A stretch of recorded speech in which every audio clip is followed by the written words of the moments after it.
ओम नमो भगवते वासुदेवाय।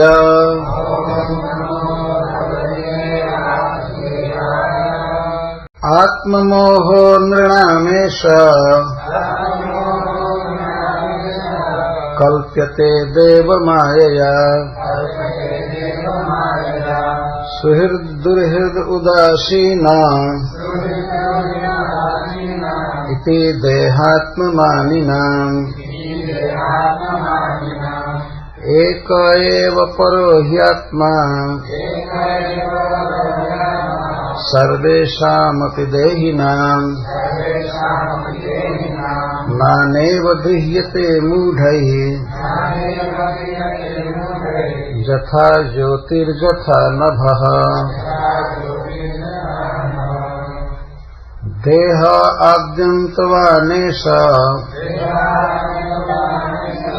द्रव्य प्राणगुणात्मकः। आत्मन्यविद्यया क्लृप्तः संसारयति देहिनाम्। नात्मनोऽन्येन संयोगो वियोगश्चासतः सति। तद्धेतुत्वात् तत्प्रसिद्धेः दृग्रूपाभ्यां यथा रवेः। जन्मादयस्तु देहस्य विक्रियानात्मनः क्वचित्। कलानामिव नैवेन्दोर् मृत्युर्यस्य कुहुरिव। यथा शयानयात्मानं विषयान् फलमेव च अनुभुङ्क्तेऽप्यस्यत्यर्थे तथाप्नोत्यबुधो भवाम्।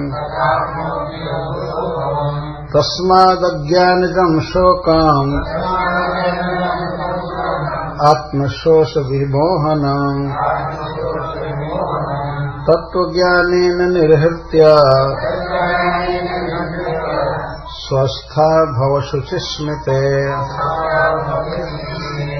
एवं भगवता तन्वी रामेण प्रतिबोधिता। वैमनस्यं परित्यज्य मनो बुद्ध्या समादधे। आत्ममोहः आत्मा के विषय में अज्ञान,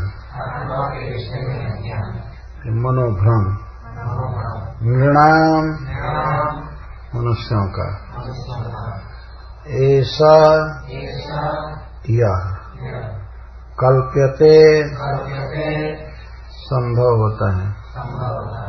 देव माया भगवान की माया से। सुहृद हितैषी, दुर्हृद शत्रु, उदासीना और उदासीन इति इस प्रकार का विचार। देहात्ममानिनाम देह को मैं मानने वालों का।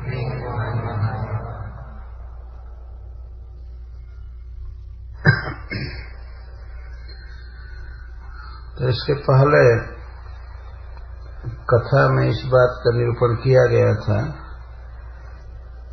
जब भगवान हाथ में खड्ग लेकर रुक्मी का वध करने चले, तब श्री रुक्मिणी जी घबरा गई। उनका मुख शोक के मारे सारे अंग कांपने लगे और कातरता से उनका श्रृंगार बिगड़ने लगा।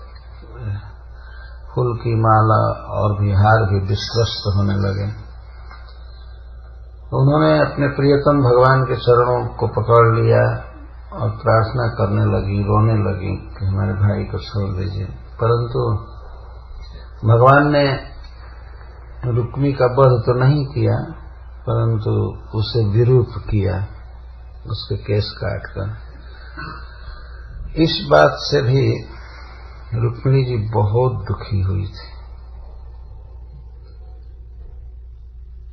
तो रुक्मी के प्रति जो सहज सद्भाव है रुक्मिणी जी का अपने भाई के प्रति, वह किस प्रकार अज्ञान से उत्पन्न हुआ है, इसको बलराम जी समझाना चाहते हैं भगवान। इस प्रकार का विचार यह तुम्हारे बुद्धि का भ्रम है, तब एयम विषमा बुद्धि, तुम्हारी यह बुद्धि ठीक नहीं है, इस तरह का विचार करना। इस पर रुक्मिणी जी मान लीजिए प्रश्न कर, यह कैसे? यदि मैं अपने भाई को सुहृद मानती हूं तो यह हमारी बुद्धि असमीचीना कैसे गलत? ऐसे वो बोल नहीं सकते हैं बलराम जी के सामने, लेकिन एक अर्थ को प्रकाशित करने के लिए इस प्रकार की संभावना व्यक्त की जाती है। श्रीपाद श्रीधर स्वामी भागवत की टीका लिखे हैं तो इसी विधि से लिखे, प्रश्न उत्थापित करते जाते हैं। कैसे हम माने कि हमारा ये भ्रम है? क्या भाई के प्रति इतना स्नेह दिखाना और उसका केस काटने पर रोना यह अज्ञान है? प्रश्न हो सकता है ना। संसार में तो अन्य लोग इस बात को कहेंगे, वाह कितनी अच्छी बहन है, भाई इतना विरोध किया फिर भी बहन बहुत महान है। ठीक है, इस प्रकार का विचार करना, लेकिन केस काट दिए जाने पर इस तरह रोना, शोक में डूब जाना, यह उचित नहीं था। और वह अभी रुक्मी जैसे भाई के लिए इस बात को श्री बलराम जी यहाँ व्यक्त कर रहे हैं। यह केवल रुक्मिणी जी की बात नहीं है, वो तो भगवान की प्रिया है, उनमें क्या ज्ञान होगा। वास्तव में श्रीमद् भागवतम में ये जो प्रसंग दिए गए हैं, खासकर जहाँ तत्व ज्ञान दिया जाता है, सब हम लोगों को दिया गया है। ये मानना चाहिए कि भगवान श्री बलराम जी हम लोगों को ज्ञान दे रहे हैं। ऐसा नहीं है कि भगवान केवल लीला करते हैं, युद्ध करते हैं, बाकी बोलते नहीं हैं। बीच बीच में वो ज्ञान देते जाते हैं। जैसे भगवान श्री कृष्ण कुरुक्षेत्र के युद्ध में अपने मित्र को समझा रहे हैं, तो वह समझाना समग्र मानव जाति के लिए सबसे बड़ा ज्ञान कोश हो गया। तो इसी प्रकार यहाँ भगवत प्रिया रुक्मिणी देवी को समझा रहे हैं भगवान बलराम जी, लेकिन उनका आशय है संसार को ज्ञान देना। तो ये समझा रहे हैं कि संसार में जो जीव की भावना हो रही है कि यह मेरा सुहृद है, यह हमारा अपना व्यक्ति है, और वह दुर्हृद है, वह पराया है, शत्रु है, अथवा वह तटस्थ है, न्यूट्रल है, इस प्रकार का विचार देह को मैं मानने वालों का होता है। इति देहात्म मानिना। देहात्म मानी का अर्थ है देह को ही आत्मा जो मानता है वह देहात्म मानी। इन शब्दों को समझना चाहिए। एक बार गांव में मैं बारंबार इस शब्द का प्रयोग कर रहा था, देहात्म बुद्धि, देहात्म बुद्धि, देहात्म बुद्धि। कई बार गीता पर प्रवचन कर रहा था तो ऐसे इस शब्द को कह रहा है। तो एक व्यक्ति कथा प्रवचन सुनने के बाद कहा, तो महाराज यह ज्ञान केवल देहात में है, शहर में नहीं है। तो बुक तो भाई वो बेचारा इतना भी नहीं समझ रहा था।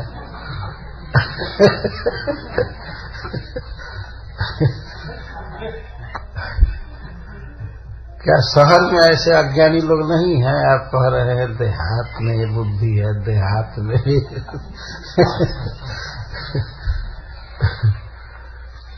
तो जो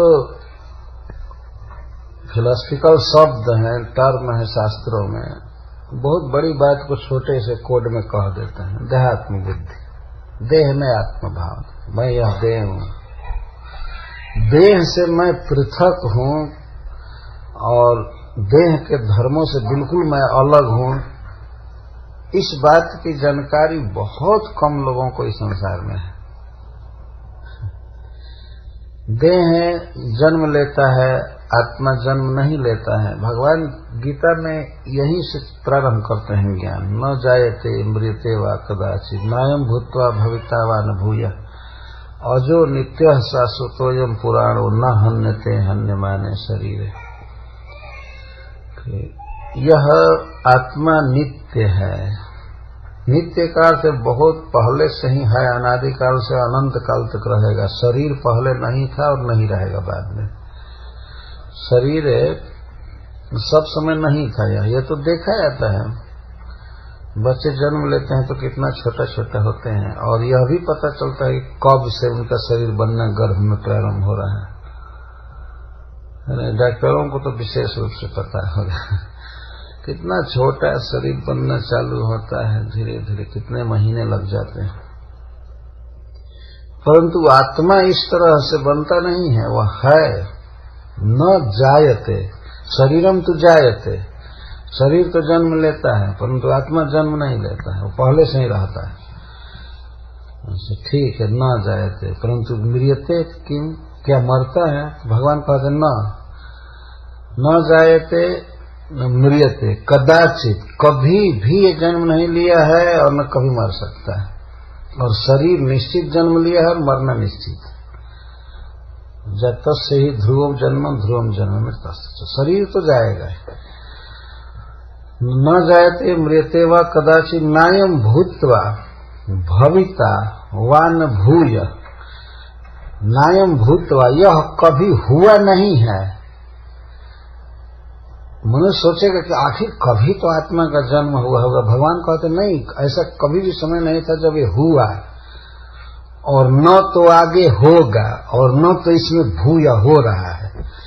शरीर वर्तमान में भी हो रहा है। डॉक्टर लोग बताते हैं कि इसके सेल्स कैसे कैसे नष्ट होते रहते हैं, नए बनते रहते हैं, इसको भूया कहते हैं। हो रहा है, शरीर बढ़ रहा है, चल रहा है धीरे धीरे, कुछ इसमें विक्रियाएं हो रही हैं। लेकिन आत्मा इस तरह नहीं है। न तो कभी जन्म लिया है, न हुआ है, न आगे ऐसा होगा कि होगा, और न तो इस समय कुछ बढ़ रहा है या घट रहा है। भूया, न भूत्वा न भविता न भूया। फिर उसी को भगवान कह रहे हैं अजः नित्य शाश्वतोयम पुराण। यह अज है, नित्य है, शाश्वत है, पुराण है। पुराण मतलब अनादिकाल से है। न हन्यते हन्यमाने शरीर, शरीर के नष्ट होने पर यह नष्ट नहीं होता। यह प्रत्येक व्यक्ति के का अपना ज्ञान है। हम लोग बहुत बहुत बात जानते हैं। जैसे मान लीजिए अमेरिका का नक्शा कोई देख करके धड़ाधड़ बतावे कि ये स्थान यहाँ है, ये है, वो है, बिना देखे भी। यह भारतवर्ष का ज्ञान, मेरे कहने का मतलब है कि मान लीजिए उसको ज्ञान हो ज्योग्राफी का, भूगोल, ये सब ऐसे ऐसे, फिजिक्स का ज्ञान है, रसायन शास्त्र का ज्ञान है, केमिस्ट्री का सब ज्ञान, वो कह सकता है हमको ये ज्ञान है, वो ज्ञान है। और कोई पूछे कि तुम कौन हो, ये जानते हो, तो वो नहीं बता पाएगा कि मैं कौन हूं। अगर इस तरह से प्रश्न किया जाए पश्चात जगत में कि आप कौन हैं, तो आदमी सीधे बताएगा अपना कोई नाम, पिता का नाम, माता का नाम, और अपने बारे में बताएगा कि गोरा हूं कि काला हूं कि क्या हूं, ये हूं। तो ये तो शरीर का परिचय हुआ है। आत्मा शरीर से भिन्न है। भगवत गीता का प्रारंभिक ज्ञान यही है कि आत्मा को शरीर से बिल्कुल भिन्न समझ लेना है। और श्री बलराम जी यहीं पर ये ज्ञान दे रहे हैं। तो शरीर को मैं मानने के कारण ही शरीर के संबंधियों में या शरीर को सुख देने वाले लोगों में यह बुद्धि होती है कि ये हमारा हितैषी है, हमारा सुहृद। देह, भगवान ऋषभ देव ने कहा है कि यह देह आत्मा को दिया जाता है उसको दुख देने के लिए, क्लेशद, क्लेशान ददाती इति क्लेशद, जो बहुत क्लेश दे, दुख दे, उसको क्लेशद कहते हैं। अपने पुत्रों को उपदेश करते हुए भगवान ऋषभदेव कहते हैं कि बेटा, यह देह क्लेश देने के लिए है। क्लेश देने वाले पारक्य और अचित जड़ शरीर को आत्मा मान लेता है कि यही मैं हूं। कितना बड़ा अज्ञान है उसका, और उसी अज्ञान के अनुसार उसके सारे व्यवहार होते हैं। तो यहां पर जैसे रुक्मी की दशा है, नहीं, रुक्मिणी जी की दशा है। रुक्मिणी जी अपने भाई के विरूपकरण पर इतना शोक कर रही हैं, परंतु वहीं पर हजारों वीर मार दिए गए हैं। उनके विषय में उनको कोई शोक नहीं हो रहा है, बल्कि भगवान के पास उन्होंने पत्र लिखा था कि निर्मथ चैद मगधेन्द्र बलम प्रसह्य माम राक्षसेन विधिनोद बहवेज शुल्का। हे प्रभु, आप जरासंध आदि की सेना को मथ करके, मथने का मतलब उनको मार करके, तहस नहस करके राक्षस विधि से मेरा पाणी ग्रहण कीजिए। तो जरासंध शिशुपाल आदि मारे जाए जान से, तो इसके लिए खुशी है, और भाई यदि कुरूप केवल कर दिया गया तो इस पर इतना बड़ा दुख हो रहा है। तो भगवान को एक अवसर मिल गया उपदेश करने का, एक बहाना मिल गया जीवों को शिक्षा देने का। देखिए क्या भावना है जी। तो सबसे पहले श्री बलराम जी ने यह कहा कि तुम्हारी यह बुद्धि ठीक नहीं है, इस प्रकार की भावना करना। तो 3 कारण बताया श्री बलराम जी ने कि क्यों तुम्हारी बुद्धि ठीक नहीं है। इसलिए कि प्राणियों में जो दुर्हृद हैं, वास्तव में तुम्हारे अहितकारी हैं, उन्हीं में तुम सुहृद की भावना कर रहे हो। तुम्हारे जीवन में सबसे बड़ा अहित करने वाला तो रुक्मी हुआ, भगवान के साथ संबंध होने में बाधक बना। इस तरह से क्या क्या कृष्ण को मारने आया, प्रतिज्ञा करके आया है ना राजाओं की सभा में कि कृष्ण की हत्या करके अपने बहन को लौटाऊंगा, यह कह करके आया, और आने के बाद भी प्रयास किया है। तो यह तुम्हारा दुर्हृद है, अहितकारी है, लेकिन इसमें तुम सुहृद भावना कर रही हो, तो यह तुम्हारी बुद्धि ठीक नहीं है। और दूसरी बात यह है कि तुम ये सोच रही हो कि इसका अच्छा होना चाहिए, इसका भद्र होना चाहिए। तो रुक्मी का भद्र तो यही है ना कि कृष्ण को नहीं रहना चाहिए संसार में, या तुम्हारा विवाह भी कृष्ण से नहीं होना चाहिए, यही उसका भद्र है ना। तो अगर ऐसा किया जाए तो और सबका अभद्र ही हो जाएगा, जो वास्तव में सुहृद हैं उनके खिलाफ होगा।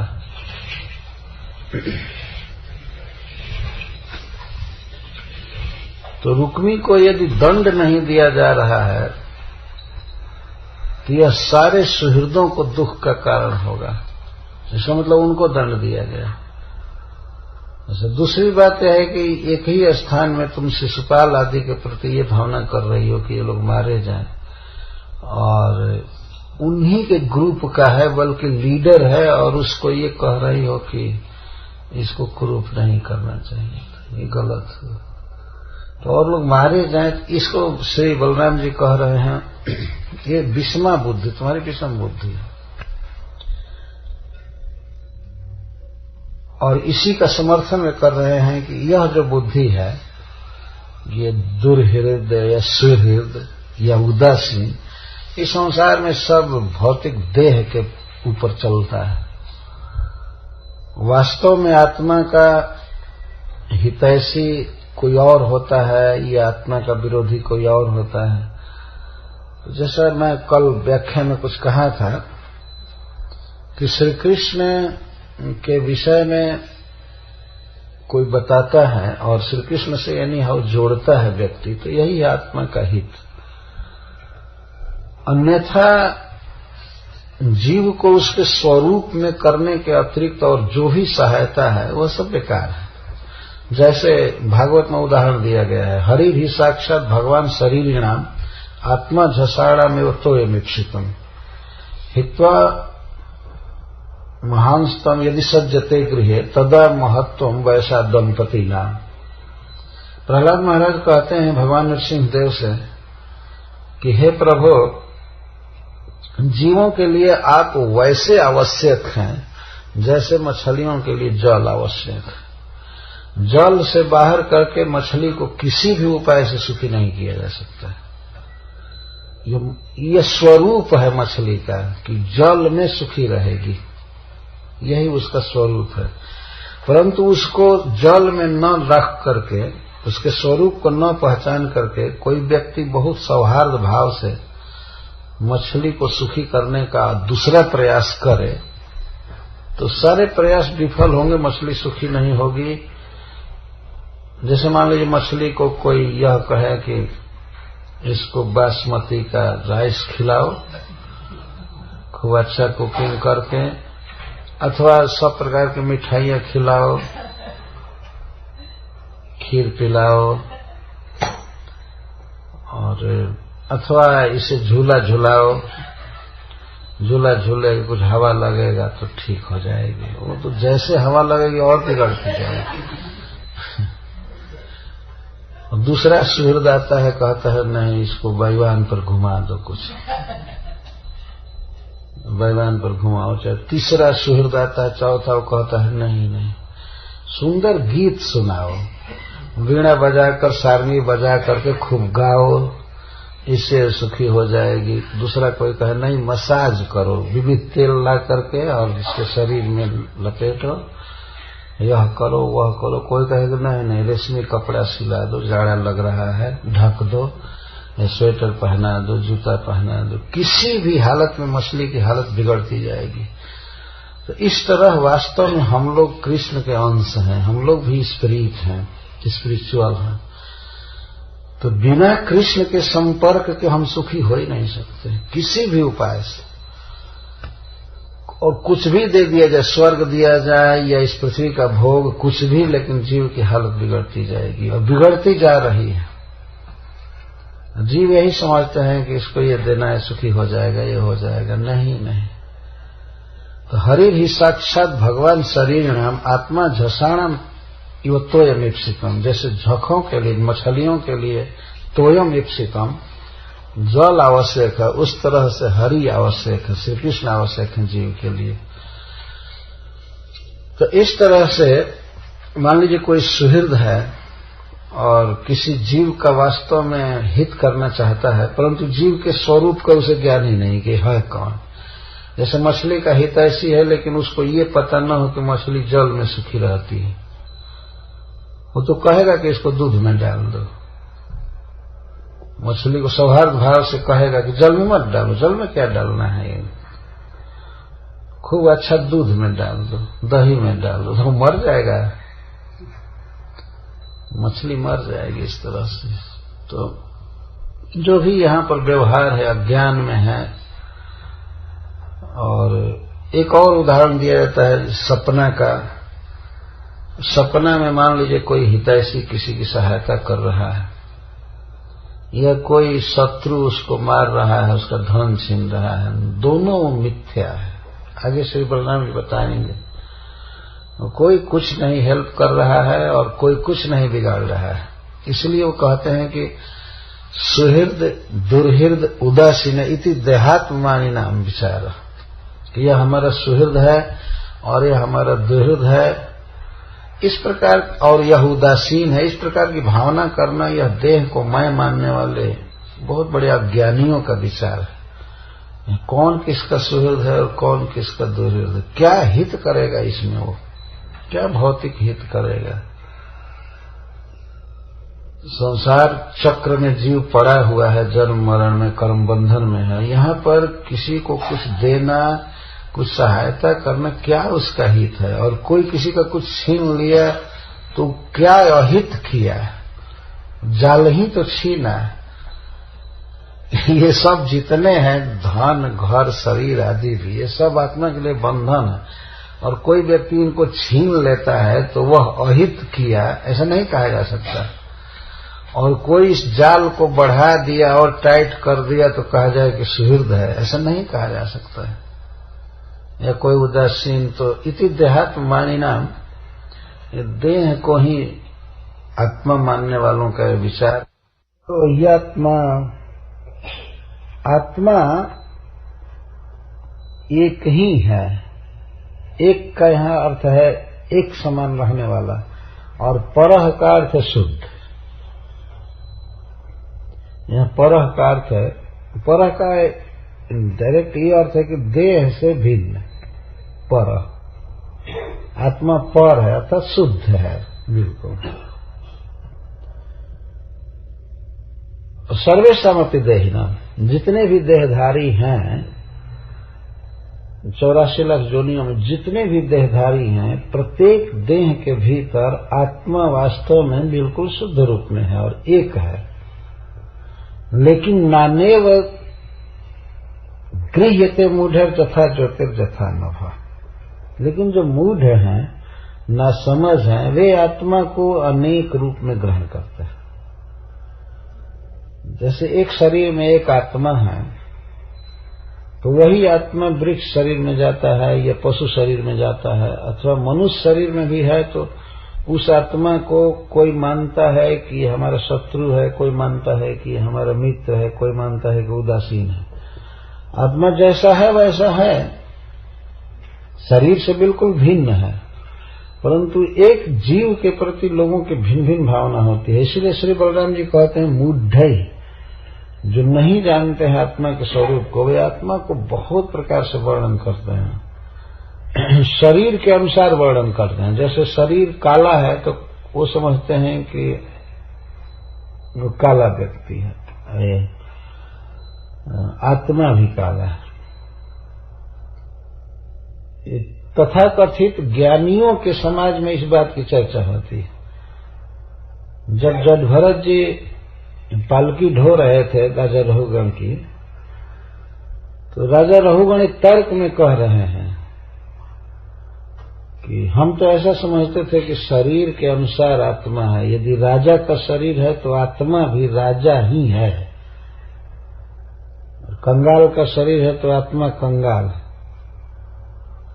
और उन्होंने जोर भी दिया इस बात पर कि भले आत्मा प्रकृति से परे हो, परंतु प्रकृति के संग में है, शरीर के संग में है, तो शरीर का प्रभाव तो उस पर पड़ेगा ही, तो अछूता कैसे रह सकता। यहाँ पर भगवान कह रहे हैं कि पर शुद्ध है आत्मा, शरीर से बिल्कुल भिन्न है। शरीर चाहे कटे, सड़े, गले, काला हो, गोरा हो, अमेरिकन हो, इंडियन हो, कुछ भी हो, आत्मा पर थोड़ा भी अंतर नहीं पड़ता है, बिल्कुल शरीर से परे है। इसलिए भगवान गीता में इस बात को और ज्यादा विस्तार से कहते हैं, नैनम छिंदन्ति शस्त्राणि नैनम दहति पावकः न चैनम क्लेदे अंत्यापो नशो शयति मारुतः। इसको हवा नहीं सुखा सकता, जल गीला नहीं कर सकता, अस्त्र शस्त्र काट नहीं सकते और अग्नि जला नहीं सकते, कुछ भी नहीं कर सकता। यही है पर, शुद्ध आत्मा रहता है। परंतु मूढ़ जन आत्मा को शरीर के अनुसार देखते हैं, देश के अनुसार देखते हैं, काल के अनुसार देखते हैं, इस तरह मूढ़। गीता में भगवान इस शब्द का प्रयोग करते हैं, शरीरम जदवाप्नोति जच्चापित्क्रामतीश्वरः, ऐसे कहते हैं। और हाँ, दूसरे श्लोक में भगवान कहते हैं कि उत्क्रांतम स्थितम वापि भुंजानम वा गुणान्वितम विमूढ़ानानुपश्यन्ति पश्यन्ति ज्ञान चक्षुषः। किस तरह जीव उत्क्रामंतम शरीर छोड़ता है, उत्क्रामंत स्थितम वापि, या शरीर में आत्मा रह रहा है अथवा शरीर को छोड़ता है, और शरीर में रह करके भुंजानम व गुणान्वितम, देह में अविष्ट होकर किस तरह विषयों को भोगता है इंद्रियों के द्वारा, तो विमूढ़ा नानुपश्यन्ति, विमूढ़ लोग इसे नहीं जान पाते। विमूढ़ का अर्थ प्रभुपाद जी गधा किए हैं एकदम। मनुष्यों में इतना डल है कि उनको सीधे ऐश कहते हैं, तो विमूढ़ गधे नहीं समझ पाते, वो शरीर को ही आत्मा मानते हैं, जानते हैं कि शरीर ही सब कुछ है और शरीर गया तो चला गया, और और कुछ तो ये भी मान्यता रखते हैं कि शरीर ही आत्मा है, इसको कब्र में खूब सजा करके रखो, एक दिन जजमेंट का दिन आएगा तो ये उठेगा, ऐसा बोलते हैं। वो आत्मा तो गया, वहां जजमेंट में देर नहीं होती है, पहले ही सब कंप्यूटराइज्ड है, सब कुछ पहले ही फाइनल हो जाता है। शरीर से निकले बस, ऐसा नहीं है कि अब इतना देर ईश्वर के दरबार में होगा तब तक शरीर सड़गल कर खत्म हुआ तो उठेगा कौन। ये विचारणीय बात है। वो दिन आएगा, पता नहीं कब वो जजमेंट होगा, तब तक क्या जीव इसी तरह से सोया रहेगा? मतलब तो जीव गया, भगवान गीता में कहा तो शरीर छोड़ करके चला जाता है। जातस्य ही ध्रुवम जन्म मृतस्य च, मृतस्य च, जो मर गया अर्थात शरीर को छोड़ दिया, उसको दूसरा शरीर लेना है, वो गया दूसरे शरीर में। जजमेंट लेने के लिए वो कब्र में नहीं पड़ा रहेगा लाखों वर्ष। इसको कहते हैं विमूढ़ा, विशेष मूढ़ा। विमूढ़ा नानुपश्यन्ति, वो नहीं जानते। पश्यन्ति ज्ञान चक्षु से, जिनको ज्ञान का चक्षु है, ज्ञान का नेत्र है, वे लोग जानते हैं कि आत्मा शरीर में भोग रहा था विषयों को, आत्मा सुख दुख का अनुभव कर रहा था, आत्मा शरीर में था, शरीर को चालित कर रहा था, आत्मा चला गया। ज्ञान चक्षु से, जिनको शास्त्र का ज्ञान है, गुरुजनों का संग है, वे लोग इस बात को समझ जाते हैं। तो कभी कभी लोग तर्क करते हैं कि हिंदू लोग ये मरे हुए लोगों को पानी देते हैं, क्या वो पानी मिल जाता है उनको? कई बार तर्क करते हैं। यहां तक तर्क में कहा गया है कि यदि मरे हुए लोगों को कुछ चीज पहुंचाया जा सकता है जबकि उनका पता नहीं है कि कहां गए, तो रास्ते में जो लोग जाते हैं प्लेन में, ट्रेन में, तो उनको बांध करके भोजन देने की क्या जरूरत है? ये तो पता रहता है कि यहाँ पर है, उनको क्यों नहीं भेज देते हैं? ये तर्क देते हैं, रास्ते में क्यों नहीं भेज देते हैं? यदि यह सत्य है कि मृतात्मा को भेजा जा सकता है, तो फिर सवारी में चढ़े हुए आदमी को क्यों नहीं भेजा जा सकता है? उस समय देने की क्या जरूरत है शुरू में? ये तर्क कर रहा था एक व्यक्ति। इस प्रोसेस पर वो विचार नहीं करता है। देखिए, प्लेन पर चढ़े हुए व्यक्ति के लिए तो शुरू में ही बांध करके दे सकते हैं अथवा लास्ट में भी पहुंचा सकते हैं, बीच में देने की तो कोई व्यवस्था नहीं है। वहां बीच में कौन ले जा करके देगा? दूसरे जहाज से टकराएगा, मर जाएंगे सभी, कौन देगा? विधि नहीं है। तो जो ये विधि काम नहीं करते तो लोग समझते हैं कि बस और जगह भी ये विधि नहीं है, लेकिन ईश्वर की बनाई हुई विधि है कि कोई वस्तु उस व्यक्ति को कैसे मिल जाती है समय पर। ये सूक्ष्म विधियां हैं परंतु सत्य है। यहाँ पर उसका पुत्र या भाई या कोई संबंधी उसके लिए पिंडदान करता है, कुछ शुभ कर्म करता है, तो वह जाकर के फल मिलता है उसे, अमृत के रूप में, वस्त्र के रूप में, घर के रूप में, या यहाँ तक कि वो मुक्त भी हो जाता है, जैसे धुंधकारी मुक्त हो गया गोकर्ण जी के भागवत से। स्पष्ट शास्त्रों में सब उल्लेख है। तो जो आत्मा को आत्मा के रूप में समझते हैं वे तो ठीक समझ जाएंगे, लेकिन देह को ही जो आत्मा समझते हैं वे गधे नहीं समझ पाएंगे इस बात को, वो तो कभी नहीं समझेंगे। तो विमूढ़ा नानुपश्यन्ति पश्यन्ति ज्ञान चक्षु। श्री बलराम जी यहाँ कहते हैं कि जो मूढ़ होते हैं वे आत्मा को अनेक रूप में देखते हैं। उदाहरण दे रहे हैं जो दो, जथा ज्योति ही जथा नभ। जथा ज्योति, ज्योति का अर्थ होता है यहाँ जैसे चंद्रादि ज्योति, चंद्रमा या सूर्य, और नभ का अर्थ है आकाश। वास्तव में आकाश में देखा जाए तो चंद्रमा जैसे हैं वैसे हैं, परंतु अलग अलग बर्तन में जिसमें पानी भरा पड़ा है या तेल है, लोग अलग अलग देश में अलग अलग स्थान पर यदि चंद्रमा को देखें यथा ज्योति को, चंद्रमा को अगर देखें तो जहां जिस स्थिति में है वैसे वो देखेंगे। यदि पानी हिल रहा है हवा के वेग से, पवन के वेग से यदि जल संचालित हो रहा है और वे केवल वहीं पर देख रहे हैं चंद्रमा को, आकाश में नहीं देख रहे हैं, तो वे कहेंगे कि चंद्रमा कटा छटा है, टेढ़ा है, झिलमिल कर रहा है।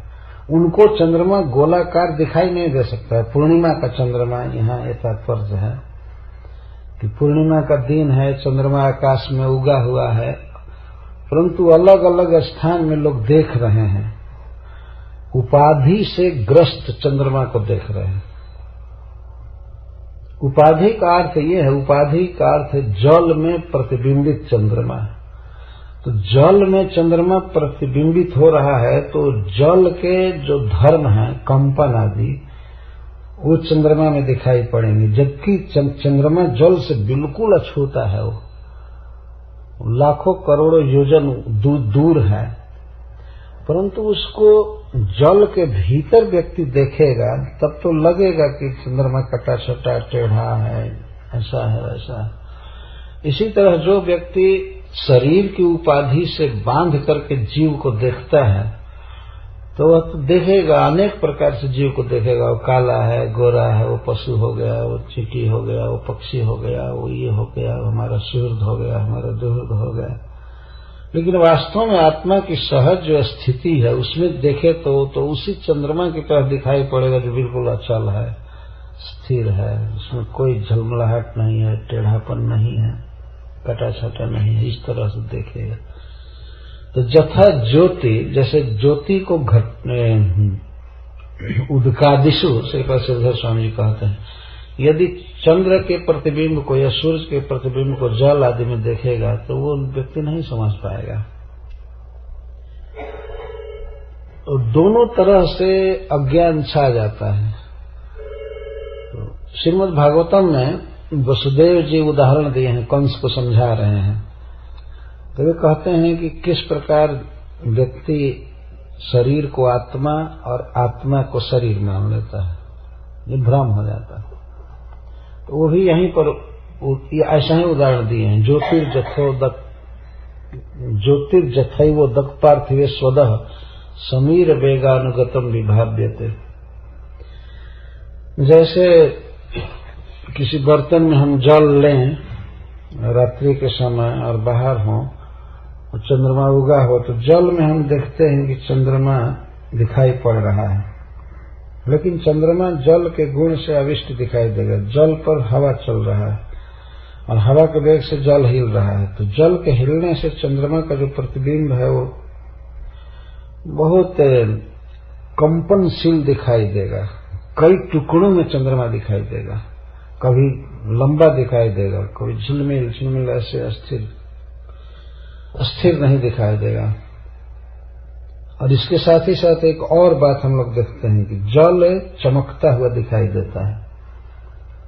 चंद्रमा टेढ़ा दिखाई देता है कांपता हुआ, और जल चमकता हुआ दिखाई देता है। तो जल में जो चमक है वह जल की चमक नहीं है, वो चंद्रमा की चमक है। लेकिन चंद्रमा में जो टेढ़ापन दिखाई दे रहा है, कटा छटा दिखाई दे रहा है, वो चंद्रमा का धर्म नहीं, वो जल का धर्म है। तो जल जो है वो शरीर स्थानीय है और चंद्रमा आत्मा स्थानीय है। तो जैसे जल में अपनी चमक नहीं है, चंद्रमा की चमक है, उसी तरह से इस शरीर में जो चेतना है यह शरीर का धर्म नहीं है, ये शरीर की चेतना नहीं है, आत्मा की चेतना इसमें रिफ्लेक्ट हो रही है। आत्मा है इसलिए हाथ चल रहा है, पैर चल रहा है, आंख देख रही है, कान सुन रहा है, नाक सूंघ रही है। तो जैसे जल में चमक होती है, वो जल की चमक नहीं होती है। यदि चंद्रमा हट जाए या पर्दा डाल दिया जाए तो जल नहीं चमकेगा। उसी तरह से आत्मा को शरीर से अलग कर दिया जाए तो फिर शरीर में कोई चेतना नहीं रह जाएगी। तो यह है आत्मा के धर्म को शरीर पर आरोपित करना। आत्मा का धर्म है ज्ञान और आनंद, सहज आनंद, सहज आनंदमय आत्मा है और ज्ञानमय है। तो शरीर को हम लोग समझते हैं कि यह चेतन है और यह आनंदमय है। इसमें जो भी आनंद की अनुभूति हो रही है वास्तव में वो आत्मा की अनुभूति है, वो आत्मा के कारण आनंद है। इसी कारण से श्रील वसुदेव जी कहते हैं कि यहाँ तक कि सूअर के शरीर में भी जब आत्मा रहता है तो आत्मा का आनंदांश विकीर्ण होता है देह में, इसीलिए वही देह व्यक्ति को बहुत प्रिय लगता है, कोई भी हो, क्योंकि आत्मा उसके साथ है। किसी बर्तन में आग का गोला रखा जाए तो बर्तन को उत्तप्त कर देता है, उसी तरह से आत्मा शरीर में है, मन में है, अतः वह शरीर को आनंदमय कर देता है। यह आनंद शरीर का नहीं, आत्मा का है। अच्छा, तो जैसे अभी दूसरा उदाहरण है किस तरह शरीर के धर्म को आत्मा पर आरोपित करते हैं। तो जैसे चंद्रमा कटा छटा दिखाई देता है, झलमल कंपन युक्त दिखाई देता है, उसी तरह से शरीर के धर्मों को हम लोग आत्मा पर आरोपित करते हैं। आत्मा वास्तव में आनंदमय है, चिन्मय है, लेकिन शरीर के धर्म को आरोपित करते हैं। शरीर काला, आत्मा काला है, आत्मा ये पक्षी है, आत्मा यह है, आत्मा वह है, आत्मा यह है, आत्मा वो नहीं है। तो शरीर के धर्म को, धर्म मतलब स्वभाव, शरीर के धर्म को आत्मा पर आरोपित करते हैं और आत्मा के धर्म को शरीर पर आरोपित करते हैं। ये दोनों तरफ से भ्रम होता है। इसको श्री बलराम जी यहाँ कहते हैं मूढ़ नानेव गृह्यते। जो मूढ़ होते हैं वे लोग आत्मा को अनेक प्रकार से देखते हैं, जथा ज्योति जथा नभ, और इसी तरह से नभ आकाश, आकाश जैसा है वैसा है और बिल्कुल निर्लिप्त है। भगवान से इसको उपमा दी जाती है, आत्मा से उपमा दी जाती है। किस तरह से निर्लिप्त है आकाश और कितना महान है, कभी कट नहीं सकता, बंट नहीं सकता, लेकिन फिर भी मूढ़ लोग कहते हैं कि आकाश कट गया है। जैसे घटाकाश, घड़ा है तो घड़ा के भीतर जो आकाश है उसको घटाकाश कहते हैं, घड़े में बंद आकाश। लेकिन आप जरा विचार कीजिए, यहाँ पर एक घड़ा है, हम कहते हैं कि आकाश घड़े के आकार में हो गया है, लेकिन घड़े को हटाते जाइए धीरे धीरे तो जो आकाश था वो जेव कहते हैं उसमें रहता और स्थान बदल जाता है। तो कहाँ का आकाश कटा? आकाश कभी कट नहीं सकता। यहाँ पर हम दीवार बना दें तो ऐसा नहीं कि आकाश उतना कट गया, या दीवार गिर गया तो आकाश नया बन गया। और आकाश में बादल घिरते हैं, हवाएं चलती हैं, कुछ भी होता है, लेकिन इसके बाद ऐसा नहीं है कि अब जाड़े के दिन में बहुत बादल छाया है, बर्फ पड़ा है तो आकाश ठंडा हो गया है। आकाश ठंडा नहीं होता, हवा ठंडा होती है। आकाश जैसे है वैसे है। यदि आग लगे आकाश में तो आकाश गर्म नहीं होता है, और बर्फ पड़े तो ठंडा नहीं होता है। बादल घिरे चाहे बादल न रहे, अनावरण प्रकाश हो, आकाश आकाश। घर बन जाता है तो लगता है कि मठाकाश। सीता शंकराचार्य जी इन शब्दों का प्रयोग कर, मठाकाश, घटाकाश।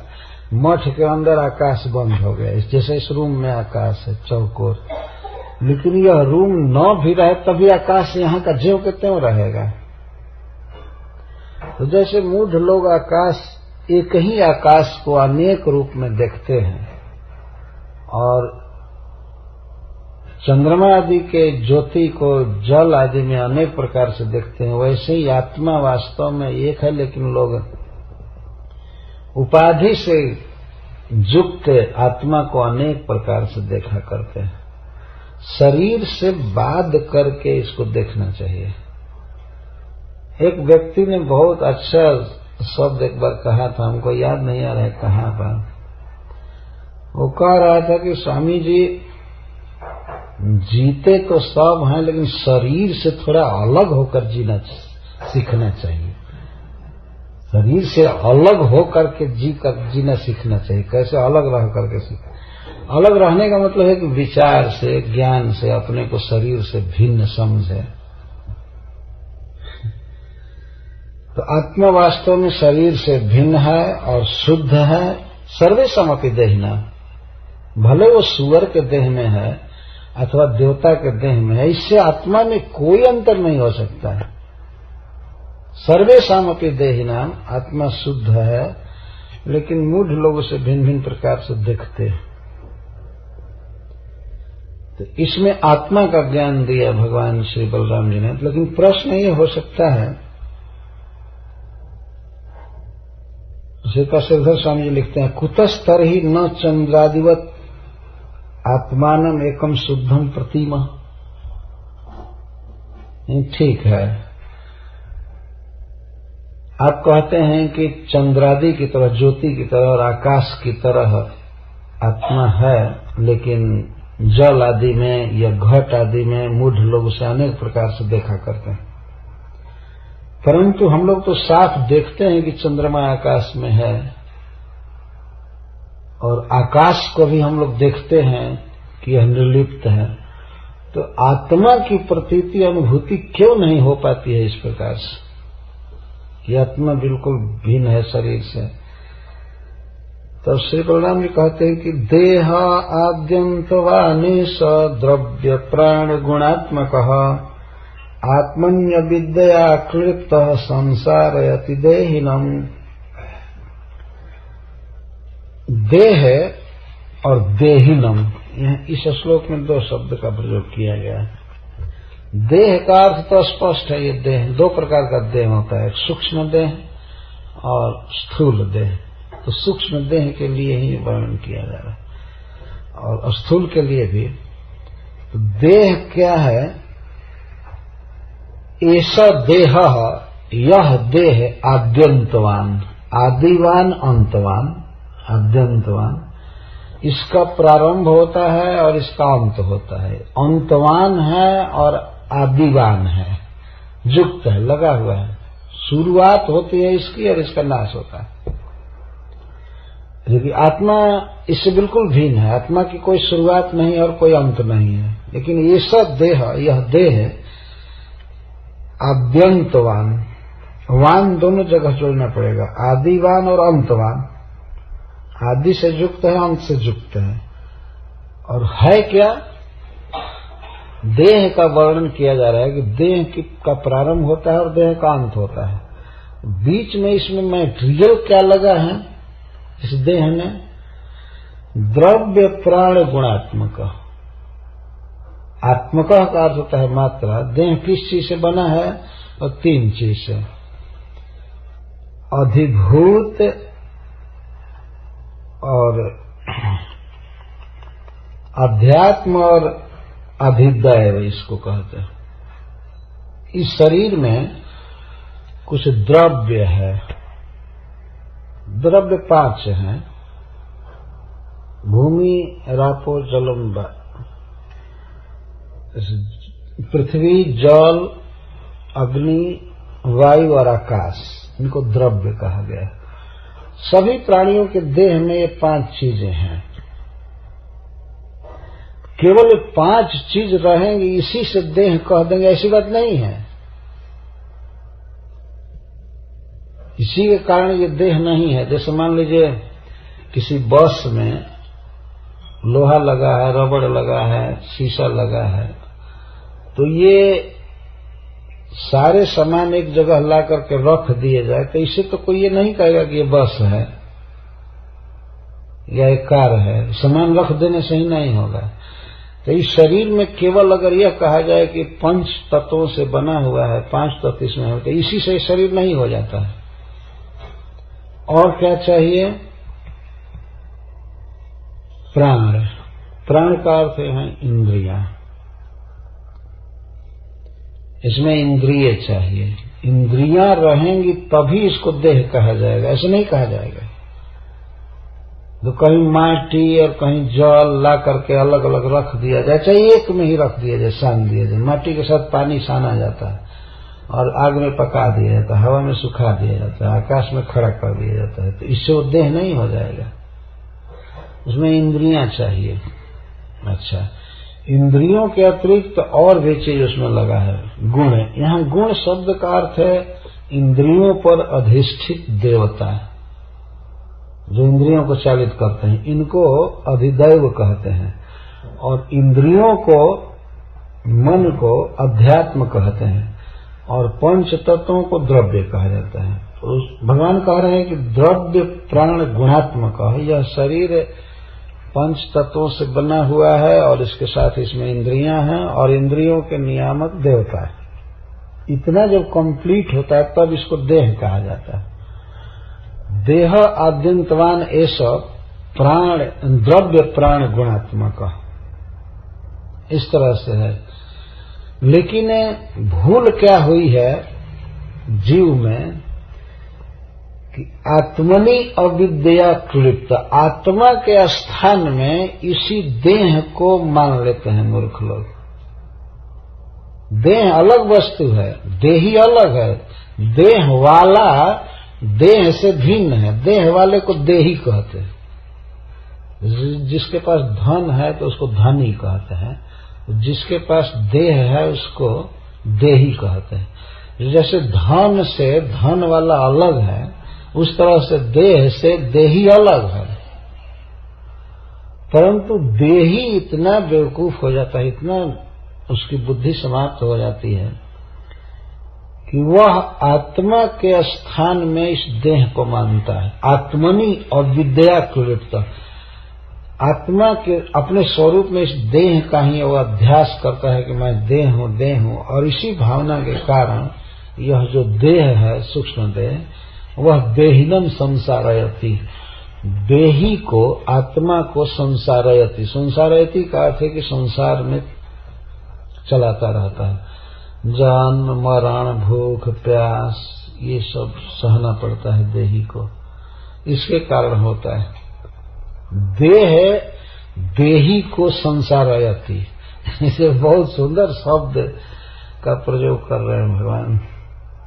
देहिनम ऐसा देह संसारयति।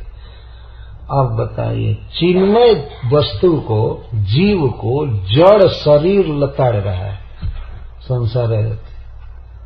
संसारयति का अर्थ है कि वो डालता है, गर्भ में डालता है, मरण में डालता है, रोग दुख भूख प्यास आदि, ये सब आत्मा में नहीं है। लेकिन आत्मा के स्थान में देह को कर दिया गया है क्लिप्त। क्लिप्त का अर्थ होता है बिल्कुल रख देना। रखने का अर्थ है कि मन में अभिनिविष्ट हो जाना, सोचना कि मैं देह हूं, मैं देह हूं, मैं यह हूं वह हूं। इसलिए देही को इस देह के अनुसार चलना पड़ता है। तो यही इसके जन्म मरण आदि का कारण है, यह देह ही कारण है। ऐसा देह जो आद्यंतवान है और द्रव्य प्राण गुणात्मक है, यह आत्मा के स्थान में आकर के आत्मा को अपने कब्जे में लेकर के उसको फिर जन्म मरण में डाले रहता है। तो नात्मनोन्येन संजोगो विजोगः चासतः सति तद्धेतुत्वा तत्प्रसिद्धे दृग्रूपाभ्याम जथा रवेः।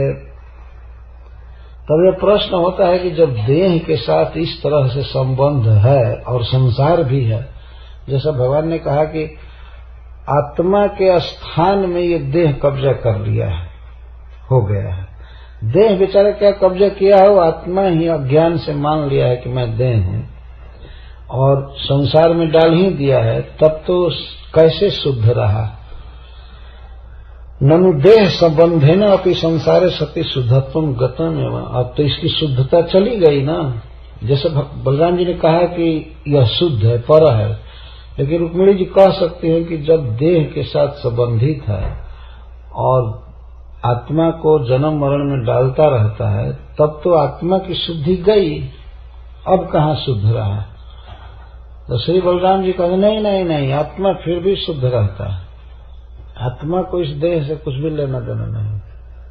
तब कहते हैं नात्मनोन्येन संजोगो विजोगः चासतः सति। हे सती, तुम्हें अवश्य समझ जाओगी इस बात को। सती संबोधन के द्वारा कह रहे हैं, जो सत्य से युक्त है उसको सती कहते हैं। तुम ठीक ठीक समझ जाओगी इस आत्मा का अन्य वस्तु से अर्थात शरीर आदि से कभी भी संयोग नहीं होता है और कभी वियोग नहीं होता है।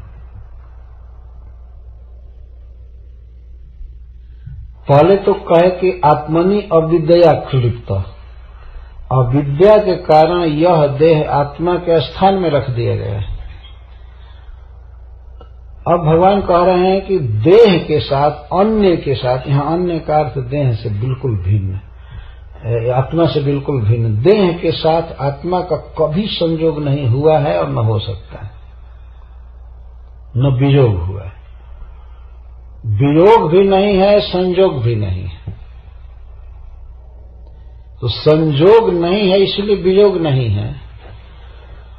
क्यों नहीं? क्योंकि एक तो देह अन्य चीज है, आत्मा से उसका कोई मेल ही नहीं है।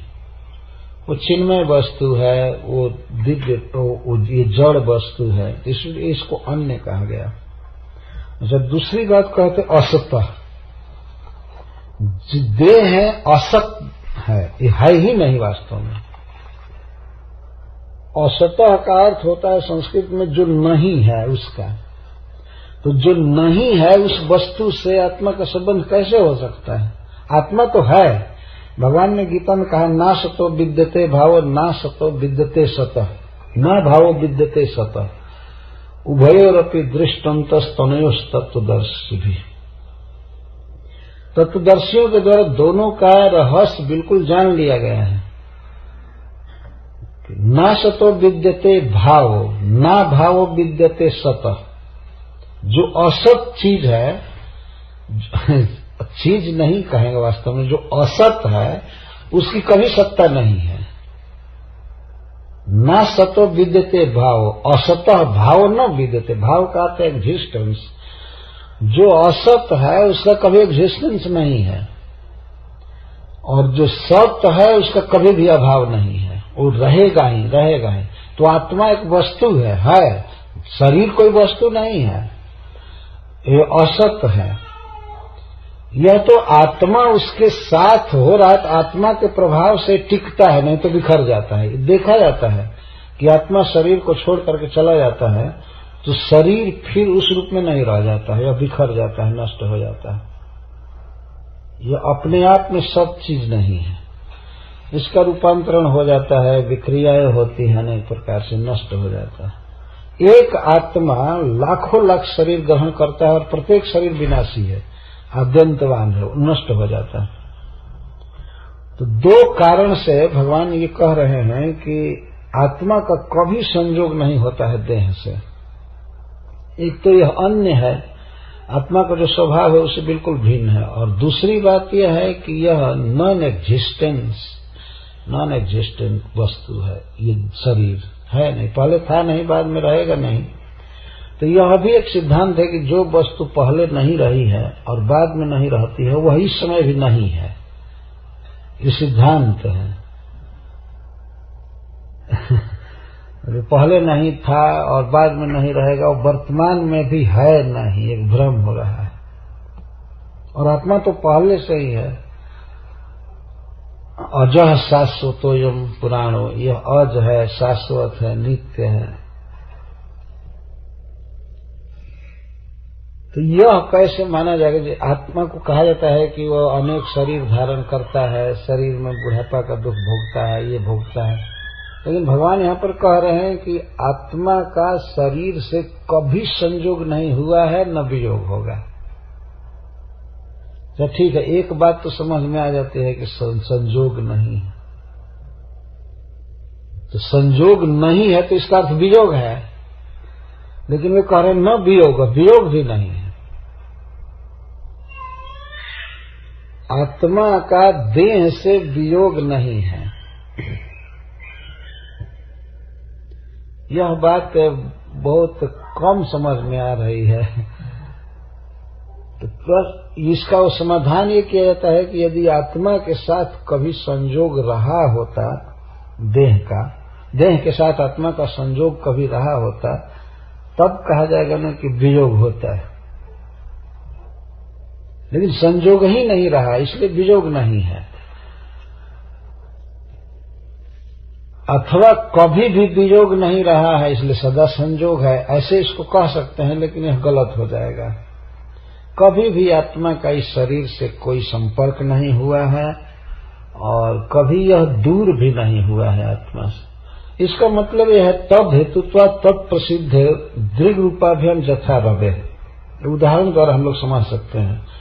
वास्तव में शरीर से आत्मा का वियोग नहीं होता है। अगर शरीर से वियोग हुआ तो शरीर रहता ही नहीं है, उसको शरीर नहीं कहेंगे। और तब तक संजोग रहेगा नहीं, संजोग नहीं रहेगा, क्योंकि अन्य नहीं, बिल्कुल भिन्न है, तो संजोग भी नहीं है। तद हेतुत्वात्, तब आगे वो बता रहे हैं जैसे आंख है और कोई वस्तु है। हम लोगों की आंखें हैं, आंख से हम कुछ देखते हैं, वस्तु नाना प्रकार के देखते हैं, लेकिन इन दोनों के कारण सूर्य हैं। यदि सूर्य न उगे तो वस्तु हम देख नहीं पाएंगे, आंखों की शक्ति नहीं रहेगी, वो वस्तु भी दिखाई नहीं देंगे। प्रकाशक और प्रकाश्य दोनों की सत्ता एक प्रकार से नहीं रहती है। अच्छा, तब अब ये प्रश्न होता है कि क्या भगवान सूर्य का संजोग हमारी आंखों से होता है उन वस्तुओं से, अथवा वियोग होता है?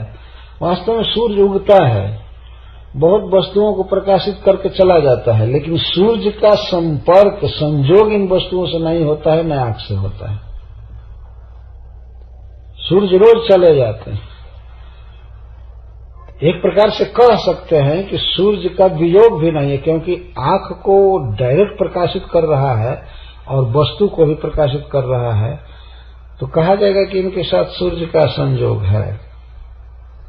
परंतु वास्तव में संयोग नहीं है और वियोग भी नहीं है, क्योंकि सूर्य के अभाव में अथवा किसी दीपक के अभाव में हम उस वस्तु को देख नहीं पाएंगे। आंखों की वो सत्ता नहीं मानी जाएगी, आंख में शक्ति नहीं रहेगी देखने की, न वो वस्तु प्रकाशित हो पाएगी। तो इसी प्रकार से जैसे सूर्य आंख को और वस्तु को दोनों को प्रकाशित करता है, उसी तरह से आत्मा जब किसी वस्तु के संपर्क में आता है तो उसमें चेतना भर देता है, तो जड़ शरीर भी संचालित होने लगता है और उसमें रहने वाले जैसे इंद्रियां आदि हैं वो भी सचेतन हो जाती हैं। देवता जो रहते हैं वो भी सचेतन हो जाते हैं, अन्यथा वे कार्य नहीं कर सकते।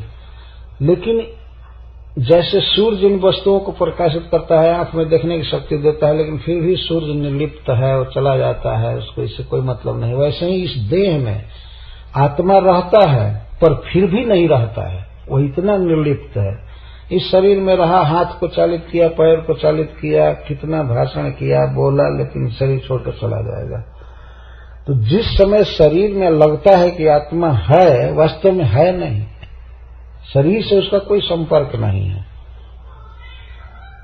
और शरीर से वियोग भी नहीं है, इस माने में कि उसके बिना इसकी सत्ता रहती नहीं है। देह से वियोग नहीं, उसकी सत्ता के बिना देह रहता नहीं है, और देह जब तक है तो इसके साथ उसका संपर्क नहीं है। यह समझने की बात इस तरह से है कि केवल आत्मा तटस्थ भाव से वास्तव में इसमें चेतना का संचार करके चला जाता है।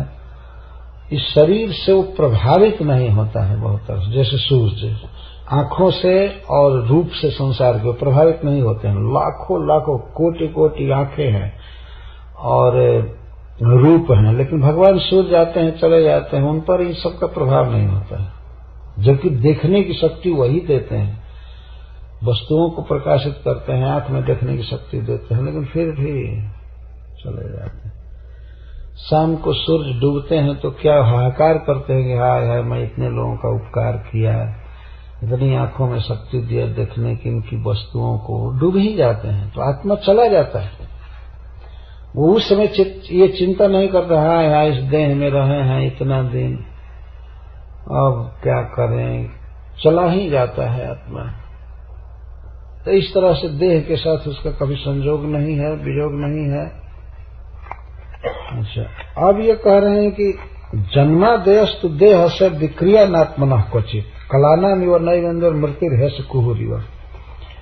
जन्म आदि जो विक्रिया है, जन्म लेना, बढ़ना, कुछ दिन रुकना, कुछ पैदा करना, क्षीण होना और अंत में समाप्त हो जाना, ये देह के धर्म है। देह जन्म लेता है, बढ़ता है, कुछ पैदा करता है, कुछ दिन टिकता है, इसका क्षीण होता है, इसका पूरा पूरा नष्ट हो जाता है। इसको जन्मादय कहते हैं। तो जन्म आदि जो विक्रिया है, परिणाम है, देहस्य, ये देह का होता है, न आत्मन क्वचित। किसी भी समय में आत्मा में सब नहीं होता है। सुने कि आत्मा बढ़ता है, आत्मा क्षीण होता है, आत्मा कुछ पैदा करता है, नहीं। देह की ये सब विक्रिया है। कलाना मिव नैवेंदोर मृत्यु से कुहरी। जैसे चंद्रमा के कलाओं में ही घटना बढ़ना संभव होता है, चंद्रमा में नहीं। कलाना मिव न एव इंदो। हम लोग चंद्रमा को आकाश में देखते हैं तो चंद्रमा का बहुत उपयोग है। फसलें पैदा करते हैं, औषधि पोषते हैं, प्रकाश देते हैं। लेकिन चंद्रमा का इतना बार उदाहरण भागवत में आया है ज्ञान देने के विषय में। चंद्रमा को हम लोग देखते हैं कि कृष्ण पक्ष में चंद्रमा घटता जाता है और शुक्ल पक्ष में बढ़ता जाता है, पूर्णिमा के दिन पूरा हो जाता है। तो वास्तव में चंद्रमा नहीं घटते हैं, चंद्रमा की कलाएं घटती हैं। कला का अर्थ होता है चंद्रमा के जिस भाग पर सूर्य का प्रकाश प्रतिफलित होता है और जो भाग चमकता है उसको कला कहा गया है। चंद्रमा रहता है पूरा, लेकिन जो भाग प्रकाशित होता है उसको कला कहते हैं। तो वो अगर बढ़ता है तो आदमी कहता है चंद्रमा बढ़ रहा है, रोज रोज बढ़ रहा है, या घट रहा है। वास्तव में चंद्रमा घटता बढ़ता नहीं है, चंद्रमा की कलाएं घटती बढ़ती हैं। चंद्रमा पर सूर्य का प्रकाश प्रतिफलित होता है या घटता जाता है। तो इस तरह से देह घटता है, चाहे बढ़ता है, चाहे मोटा होता है, चाहे क्षीण होता है, चाहे मरता है, जन्म लेता है। आत्मा नहीं। जन्म आदि विक्रिया आत्मा की नहीं है, देह की है। जैसे चंद्रमा में जो विकार देखा जाता है चंद्रमा का नहीं है, चंद्रमा की कलाओं का। कलाना निवर्णय वेंदोर मृत्यु यश कुहुरिवा। अच्छा ठीक है, ये बात तो समझ में आ गई। तो फिर मृत्यु तो होती है ना आत्मा की। तब भगवान कहते नहीं नहीं नहीं, मृत्यु यश कुहुरिवा। जैसे चंद्रमा की कलाएं घटते घटते अमावस्या कुहू अमावस्या कहते हैं, अमावस्या आ जाती है तो उस दिन क्या चंद्रमा मर जाता है? उस दिन वो रहता ही है, पूरा ही रहता है जैसे है पहले से। लेकिन कुहू को ऐसा कहा जाता है अमावस्या को कि अब इस दिन चंद्रमा बिल्कुल खत्म हो गया। तो इसी तरह से शरीर के विनाश को ही यस्य मृत्यु इति व्यवहार। ये लोग कहते हैं कि आत्मा मर गया, मरा शरीर, लेकिन वो कहते हैं कि आत्मा मर गया। यह इस प्रकार से अज्ञान से व्यवहार किया जाता है। चंद्रमा बहुत सुंदर सहायक है ज्ञान देने में। भगवान दत्तात्रेय जी जो 24 गुरु बनाए हैं तो उसमें एक चंद्रमा भी गुरु है, और यही बात वहां वो कहते हैं। चंद्रमा से हम ये सीखे हैं कि केवल देह में सब विक्रियाएं होती हैं, आत्मा में नहीं। जैसे चंद्रमा की कलाएं घटती बढ़ती हैं, चंद्रमा नहीं घटते बढ़ते हैं। वो यहाँ पर ज्ञान दिया गया है। तो हम लोग तो रोज चंद्रमा को उगते हुए देखते हैं, डूबते हुए देखते हैं, लेकिन शास्त्रों में इसके आधार पर बहुत सुंदर ज्ञान दिया गया है। तो देह में सब विक्रियाएं होती हैं, आत्मा में नहीं होती हैं। तो फिर भी एक प्रश्न होता है, ननु आत्मनो देहादि संबंधा भावे कथम भोक्तृ भोग्य भोग प्रतीति रीति आशंक्य स्वप्न दृष्टान्ते न समर्थयति इति। तो प्रश्न हो सकता है कि यदि देह के साथ आत्मा का पूरा पूरा अभाव है, देह के साथ इसका संबंध नहीं है, तो यह कैसे प्रतीति होती है कि मैं भोगता हूं और यह वस्तु भोग रहा हूं और इस तरह से भोग रहा हूं। भोक्ता विषय और भोग, इन तीनों की प्रतीति कैसे होती है। इस संसार में तो स्पष्ट दिखाई दे रहा है कि मैं भोगता हूं, मैं कोई चीज खा रहा हूं या पहन रहा हूं और वह वस्तु है एक। जैसे मान लीजिए स्वेटर है तो मैं तो देख रहा हूं कि मैं पहनने वाला हूं और यह एक वस्तु है, और पहनना एक क्रिया है।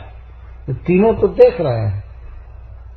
भोक्ता, भोग्य और भोग, इन तीनों की प्रतीति कैसे होती है जब है नहीं वास्तव में। जब मैं देह नहीं हूं और कोई वस्तु नहीं है इस तरह से, तो कैसे प्रतीति होती है। तब श्री बलराम जी स्वप्न के दृष्टांत से समझा रहे हैं। जथा शयानात्मानं विषयान फलमेव च अनुभुंक्तेप्य सत्यर्थे तथाप्नोत्यबुधो भवम्। जथा शयान, जैसे सोया हुआ व्यक्ति सपना देखता है तो वह तीन चीज देखता है, आत्मानं, विषयान, फलम। सपना में वो देखता है कि मैं हूं भोक्ता, चाहे सुख भोक्ता चाहे दुख भोक्ता, वो अलग बात है, लेकिन अपने को देखता है सपना में मैं हूं और कुछ विषय हैं, कुछ भोग्य वस्तुएं हैं, और फल भोग भी देखता है, सुख दुख आदि का अनुभव भी करता है। ये तीनों चीजों सपना में देखा करता है, जबकि तीनों वहां नहीं है। बिल्कुल सपने में तीनों नहीं है, न तो भोगता है और न तो वस्तुएं हैं और न तो वहां वो भोग की क्रियाएं हो रही। लेकिन सपना में आदमी देख सकता है कि मैं पक्षी बन करके उड़ रहा हूं, कोई ऐसे देख सकता है, लेकिन वो पक्षी नहीं है, उड़ना नहीं है, हवा नहीं है, आकाश नहीं है, कुछ नहीं है। सोया हुआ व्यक्ति सपना में स्वयं ही अज्ञान से इन सब वस्तुओं का निर्माण कर लेता है, देखता है, लेकिन है नहीं वास्तव में कुछ भी। सोया हुआ आदमी देख सकता है कि मैं अपने घर में ये काम कर रहा हूं, वो काम कर रहा हूं, इधर बैठा हूं, उधर बैठा हूं, लेकिन वहीं पर जगा हुआ कोई। देह में जब आत्मबुद्धि हो जाती है तो इस तरह से दिखाई देता है कि मैं देह हूं, मैं मेरे लिए विषय है भोग्य के, और ये इस तरह से मैं भोग कर रहा हूं। यह भी एक सपना की तरह है वास्तव में। सपना की तरह इसलिए है कि वास्तव में इसकी सत्ता नहीं है और क्षणभंगुर है। सपना जैसे क्षणभंगुर है, 2-4 मिनट के लिए, 2-4 घंटे के लिए होता है, चला जाता है, उसी तरह से यह जो जीवन है, शरीर है, वास्तव में सपने की तरह है। सपना के द्वारा बहुत ज्ञान दिया गया है वैदिक ग्रंथों में। दृष्टांत दे रहे, जथा शयान आत्मानं विषयान फलमेव च अनुभुंक्ते। वो अपने को अनुभुक्ति का अर्थ अनुभव करता है, विषयों का अनुभव करता है और फल का, भोग का। असत्य अपि अर्थ है, जबकि अर्थ है, वास्तविकता वहां कुछ नहीं है, कुछ भी नहीं है, लेकिन फिर भी प्रभाव तो होता ही है। सपना में कोई वस्तु नहीं है लेकिन प्रभाव होता है। झूठ है, जैसे मान लीजिए सपने में कोई व्यक्ति देख रहा है कि सांप निकल गया हमारे घर में भयानक, और हमको डंस भी दिया है। मान लीजिए सपना में देख रहा है, तो डंसने पर वो सपना में दुख उसे होगा, दुख का अनुभव करता है, सांप को भी देखता है, डसना क्रिया भी देखता है, अपने को भी देखता है कि छटपटा रहा है। उसको नहीं रोका जा सकता है। कब रोका जाएगा? जब वो जग जाएगा। लेकिन कुछ लोग इतना प्रभावित हो जाते हैं सपना से कि जगने के बाद भी घर में टार्च जलाकर देखते हैं कि सांप आ गया है, क्या आ गया है। ऐसे कभी कभी सुना गया है, अरे डंडा लाओ, सांप निकला है, ये निकला है। कुछ भी नहीं, वो सपना में देखे थे, लेकिन इतना प्रभाव पड़ता है कि जागृत में भी वही जो होते रहते देखते। जो झूठा इस तरह का व्यवहार है, जहाँ कोई नहीं है, उसका भी प्रभाव देखा जाता है।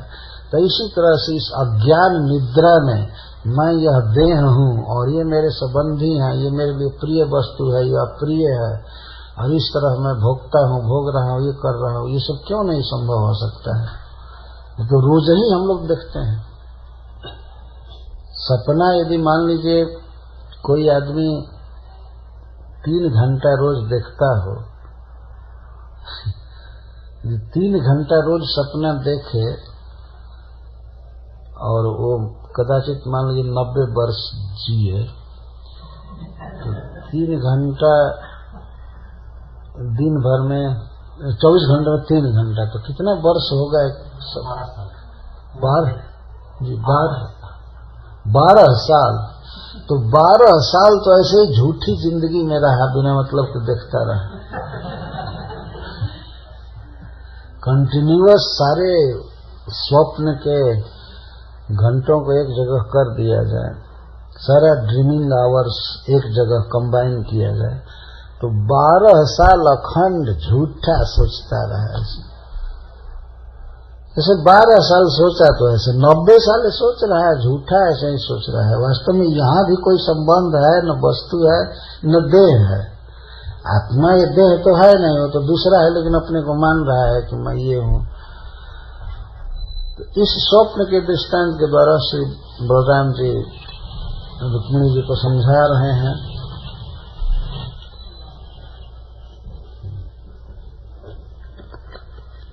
अब तो बहुत विस्तार करने के बाद आगे की कथन नहीं हो पाएगी, इसलिए मैं आगे बढ़ता हूँ।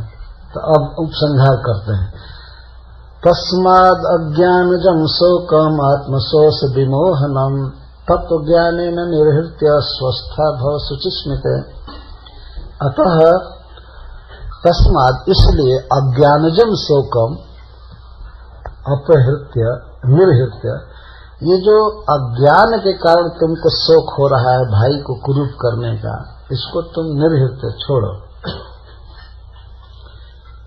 शोक तो दूर की बात है, इस तरह सोचना भाई कोई है ही नहीं, संबंधी कोई है ही नहीं, ये सपना का सब है खेल।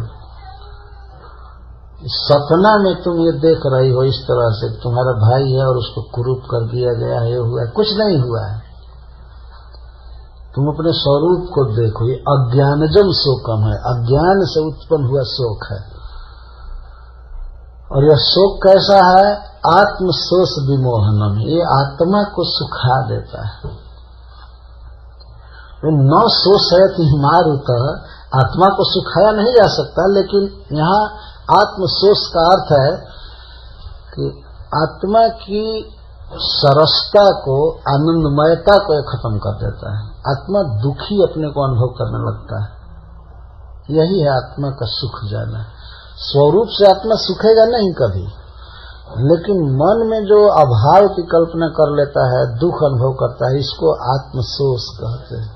जो आनंद है वही रस है, लेकिन जब आनंद का अनुभव नहीं होता है तो माना जाता है वो सुख गया है।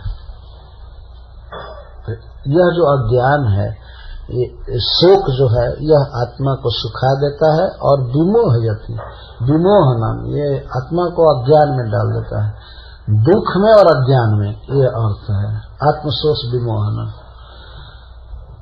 जीव अपने को भिन्न भिन्न समझने लगता है तो जीव को और अज्ञानी बना देता है यह शोक, और उसकी आनंदमयता को समाप्त करता है। इसलिए इसको निर्हृत्य, इसको अपा करके, इसको छोड़ करके, तत्वज्ञान के द्वारा, वास्तविकता के ज्ञान द्वारा इसको छोड़ करके, और हे पवित्र मुस्कान वाली, हे सुंदरी, तुम स्वस्थ हो जाओ, अपने स्वरूप में हो जाओ। स्वस्था भव, यहाँ स्वस्थ का अर्थ है कि तुम कृष्ण की नित्य प्रिया हो, तुम्हें जो भी सोचना हो, करना हो, कृष्ण के बारे में केवल सोचो। दुनिया में क्या हो रहा है इसको भूल जाओ, स्वस्थ हो जाओ, स्व में स्थित हो जाओ, कृष्ण की सेवा करो। तुम्हारा तो सबसे बड़ा सौभाग्य है इस जगत में। तुम्हारे जैसे सौभाग्यवती नारी तो कोई है ही नहीं, और तुम ऐसे अवसर पर रो, ये ठीक नहीं है, तुम स्वस्थ हो जाओ।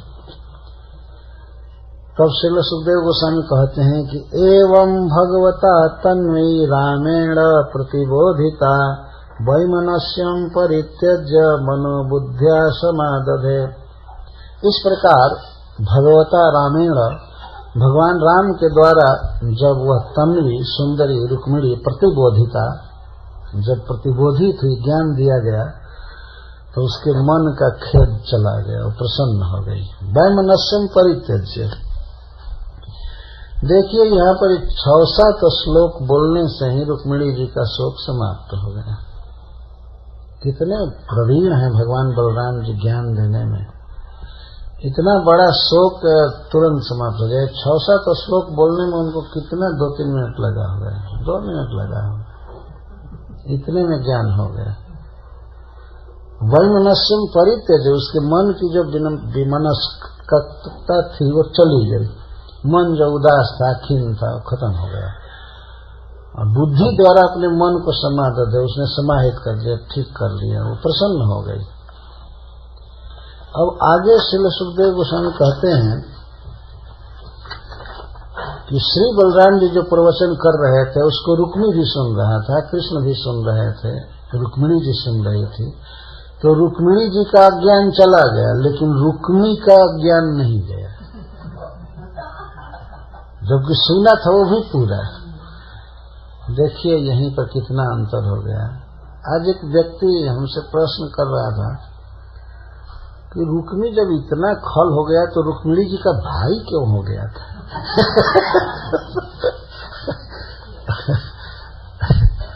और पता नहीं भगवान क्या क्या संजोग करते हैं, किसको कैसे कैसे करते हैं। प्रहलाद महाराज हिरण्यकश्यप के पुत्र हो गए, वो तो भगवान जानते हैं कि इसको कैसे जोड़ी बैठाना है, इसका क्या क्या कोई मीमांसा करे, लेकिन अंतर कितना है ये साफ समझ में आता है। प्राणावशेष उत्सृष्टो द्विहत बल प्रभ स्मरण विरूप कर्णम वितथात्मा मनोरथ। रुक्मी भी सुना लेकिन उसको कोई ज्ञान नहीं हुआ और उसका कुछ भी नहीं बचा था। रथ खत्म हो गया, घोड़े मर गए, अस्त्र शस्त्र सब चले गए थे, केवल प्राण बचा था। प्राणावशेष, प्राण अवशेष था, प्राण मतलब शरीर शरीर भर बचा था, कुछ भी बाकी नहीं था। और युद्ध भी शत्रुओं के द्वारा, देशियों के द्वारा उसके हत बल प्रभ, उसकी प्रभा और उसकी सेना सब समाप्त हो गई थी। लेकिन यह ज्ञान का भाषण सुनने के बाद भी वो क्या सोच रहा था? स्मरण विरूप करणम। वो केवल यह सोच रहा था कि हाय रे हमको ऐसा विरूप कर दिया, हमको ऐसा विरूप कर दिया। बलराम जी इतना बड़ा ज्ञान दे रहे हैं कि आत्मा शरीर है ही नहीं, तो शरीर विरूप हो चाहे कुछ भी हो, इतना क्या सोचने की जरूरत है। लेकिन वह उसी चिंता में रहा। रुक्मिणी जी का तो शोक दूर हो गया, वो ज्ञान में हो गई, और इसका शोक और बढ़ गया ये विरूप करणम स्मरण, यही स्मरण कर रहा है कृष्ण कैसे कैसे मेरी दाढ़ी मुझ काटा, बाप रे बाप, मैं कैसे नगर में मुख दिखा पाऊंगा, ये हो गया, अब मुझे क्या करना चाहिए आगे, इसी अज्ञान में रह गया। सहोदर भाई है रुक्मिणी जी का, लेकिन ज्ञान नहीं है।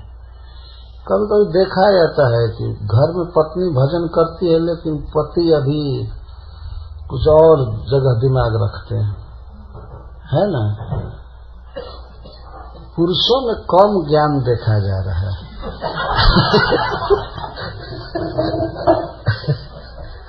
और जो पुरुष भी संडे को आते हैं मंदिर में, सब करते हैं, लेकिन प्रायः हमने देखा है कि मति नहीं होती। कहीं कहीं ऐसा होता है कि पति भगवान का भजन कर रहा है, पत्नी नहीं कर रही, ये क्या वैसे जनरल यही है कि पत्नी भजन करती है और पति अभी रुक्मी के पथ पर है। रुक्मी तो नहीं है लेकिन मतलब ज्ञान का उतना असर नहीं हो पाता है। प्रवचन साक्षात भगवान कर रहे हैं और भाई बहन ज्ञान सुन रहे हैं, लेकिन बहन को ज्ञान हो गया, भाई बस उसी शोक में रह गया कि हमको विरोध किया गया, हमको ये किया गया। देखिए इस तरह का अंतर हो गया। वितथात्म मनोरथ, उसके जितने मनोरथ से सब वितत हो गए, तथा नहीं हुए जथा मनोरथ किया था तो वितत का विपरीत तथ्य हो गया, उसमें कुछ नहीं रहा। सारे मनोरथ उसके विफल हो गए थे, सब हो गए थे, फिर भी अपने विरूप करण को ही सोच रहा था। तो चक्रे भोज कटम नाम विवासाय महत्पुरम अहत्वा दुर्मतिम कृष्णम अप्रप्तु ये जवीयसिम कुंडिनम न प्रवेक्षामि इत्युक्त्वा तत्रा वसदृश। तो विरूप कर्ण का स्मरण कर रहा था, इसीलिए उसने उसी स्थान पर जहां पर उसका केस काटा गया था, उसी स्थान पर एक महान नगर का निर्माण कराया। ऐसा नहीं करना चाहिए था, जहां उसको विरोध किया गया वहां क्या बसना है। लेकिन भोजकट नाम दिया वो, कितनी चेतना उसकी खराब थी। भोजकट का अर्थ है, कट का अर्थ होता है शपथ संस्कृत में, और भोज उस राज्य का नाम था। तो भोज राज्य का उसने शपथ किया था कि मैं यदि कृष्ण को नहीं मार सका और अपनी बहन को नहीं लौटा सका तो मैं फिर अपने मूल राजधानी में प्रवेश नहीं करूंगा। तो भोज राज्य की शपथ लिया था, इसीलिए उसने स्वयं ही नाम दिया उस स्थान पर, उस नगर का भोजकट, भोजकट नाम दिया। अथवा कुछ लोग कहते हैं कि भोज का राजा रुक्मी का केश वहां काटा गया था, उस कटिंग के कारण भोजकट नाम रखा। वही चेतना, अरे कोई भगवान के भजन वाले स्थान में बसना चाहिए था, लेकिन जहां उसको विरोध किया गया था उसी स्थान पर वो बसा, और हमेशा कृष्ण के प्रति द्वेष भाव से भरा रहा कि हमारा ये हुआ था वो हुआ था। अच्छा हुआ होता कि वीडियो रिकॉर्डिंग कर लिया होता कि कैसे सेविंग किया जा रहा है, और उसी को टांग देता अपने आवास स्थान में कि कृष्ण कैसे मार रहे हैं, कैसे काट रहे हैं। भोजकट नाम का नगर बस। कुंडिनम न प्रवेक्षामि इत्युक्त्वा तत्र आवसद रुषा। इस पर श्रीधर स्वामी जी कहते हैं कि तत्र आवसद, तत्र का अर्थ वही, वो जो उसका मुंडन देश था वही उस नगर का देश हुआ, वहीं पर नगर बसाया, मतलब वही सेंट्रल प्लेस हुआ होगा भोजकट नगर का, उस सिटी का बिल्कुल सेंटर। तो क्या याद करता होगा, सब लोग जानते होंगे कि इसी के कारण नगर बसा है, और इसी चेतना में उसको कोई ज्ञान नहीं हुआ, वहीं पर क्रोध में बस रहने लगा। तत्र आवसद रूसा, यहाँ रूसा शब्द दिया है, क्रोध में रह रहा था।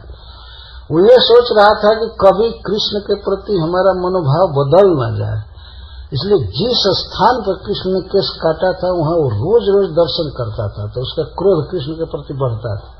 यही उसकी कृष्ण भावना थी। रोज दर्शन करके कृष्ण से बदला लेने का संकल्प करता था। वहीं नगर में बस गए।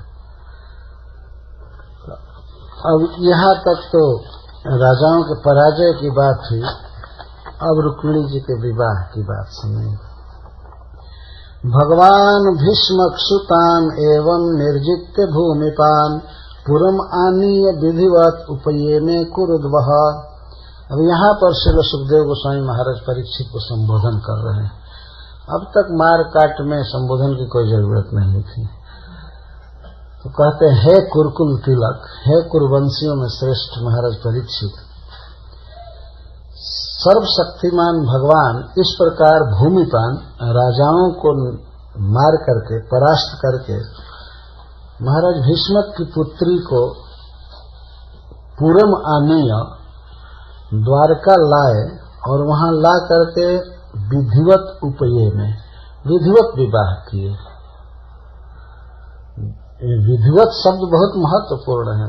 विधिवत जैसी विधि है वैसा शास्त्र में और लोक में भी विवाह की जो विधि है उस विधि से भगवान ने विवाह किया, विधि से विवाह किया।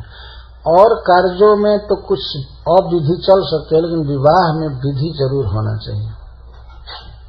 विधि यह बहुत पवित्र संबंध है, शास्त्र द्वारा अनुमोदित है, भगवान द्वारा, ऋषियों द्वारा, सब बहुत पवित्र संबंध है, इसलिए इसमें विधि का पालन होता है।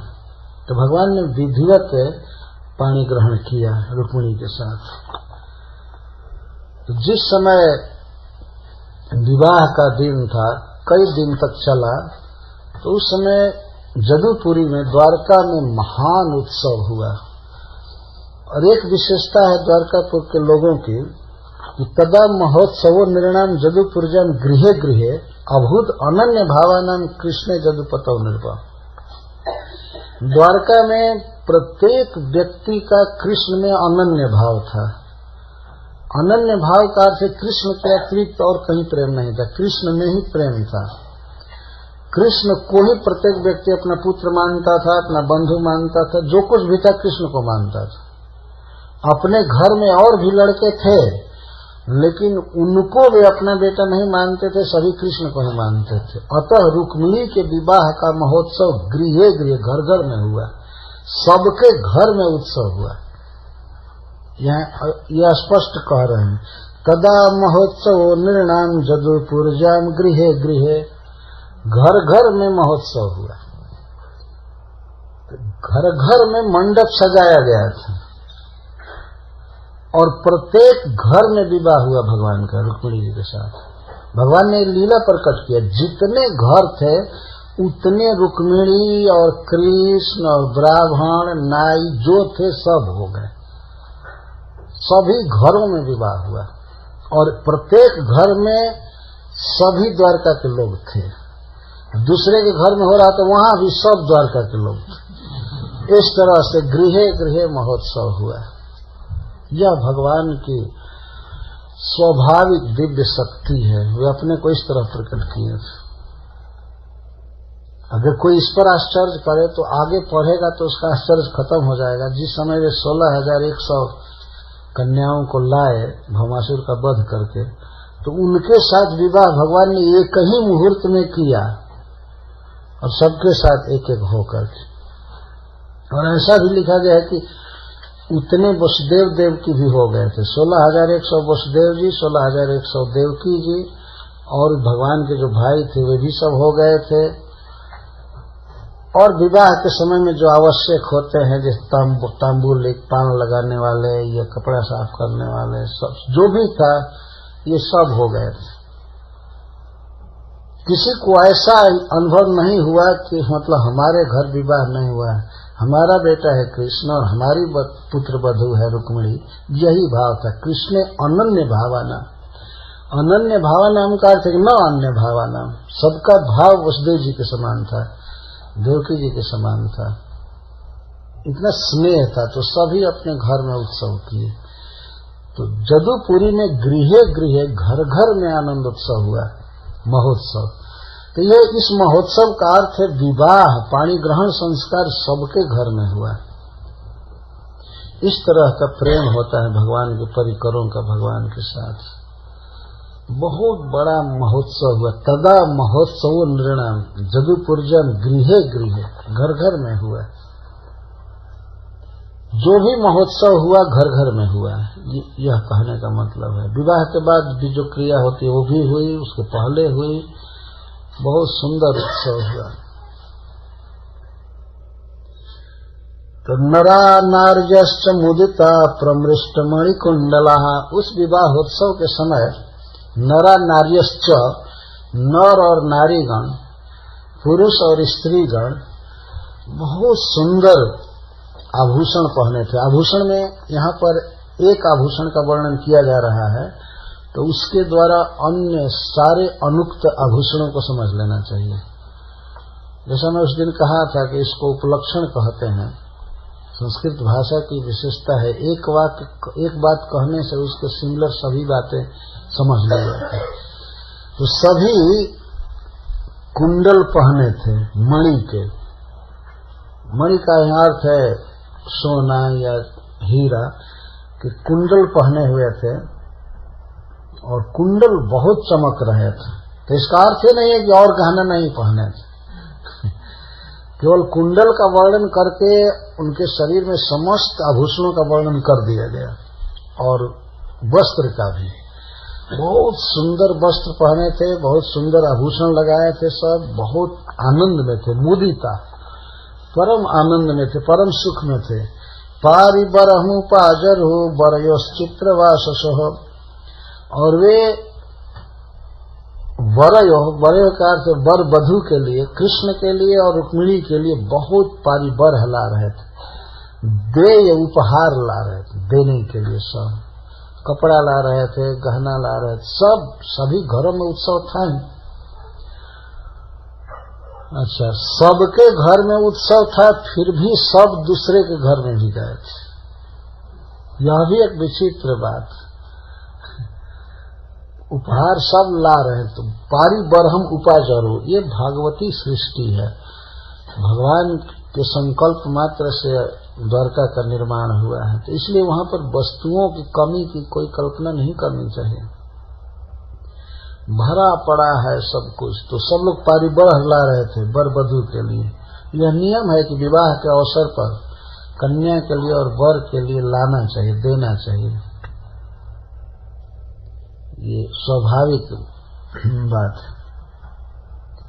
तो पारी बरहम उपाजरु बरेश चित्रवाससु, उस समय वर और वधू विचित्र वस्त्र पहने थे। श्री सुखदेव गोस्वामी ध्यान से देख रहे हैं दुल्हा के वेश में भगवान कृष्ण को और रुक्मिणी जी को, तो रुक्मिणी जी की साड़ी को भी ध्यान से देख रहे हैं और भगवान के भी। तो चित्रवाससो, चित्रवाससो का अर्थ होता है अद्भुत, सबसे विलक्षण वस्त्र भगवान जो पहने थे दुल्हा के भेष में रुक्मिणी जी, बहुत सुंदर वस्त्र। अथवा चित्रवास्य का अर्थ है कि इस पृथ्वी पर, इस प्राकृतिक जगत में वैसा वस्त्र नहीं मिलता है। वो तो सब वैकुंठ से आया होगा वस्त्र होगा, भगवान के धाम का वस्त्र चित्रवास। अब यह नर नारियों का वर्णन करके, वर वधू का वर्णन करके, अब संपूर्ण द्वारकापुरी के सौंदर्य का वर्णन कर रहे हैं। सा वृष्णिपुर्युत्तभितेन्द्र केतुभीर विचित्र माल्याम्बर रत्न तोरणैः बभौ प्रतिद्वारुपकृत मंगलैरापूर्ण कुंभ गुरुधूप दीपकैः।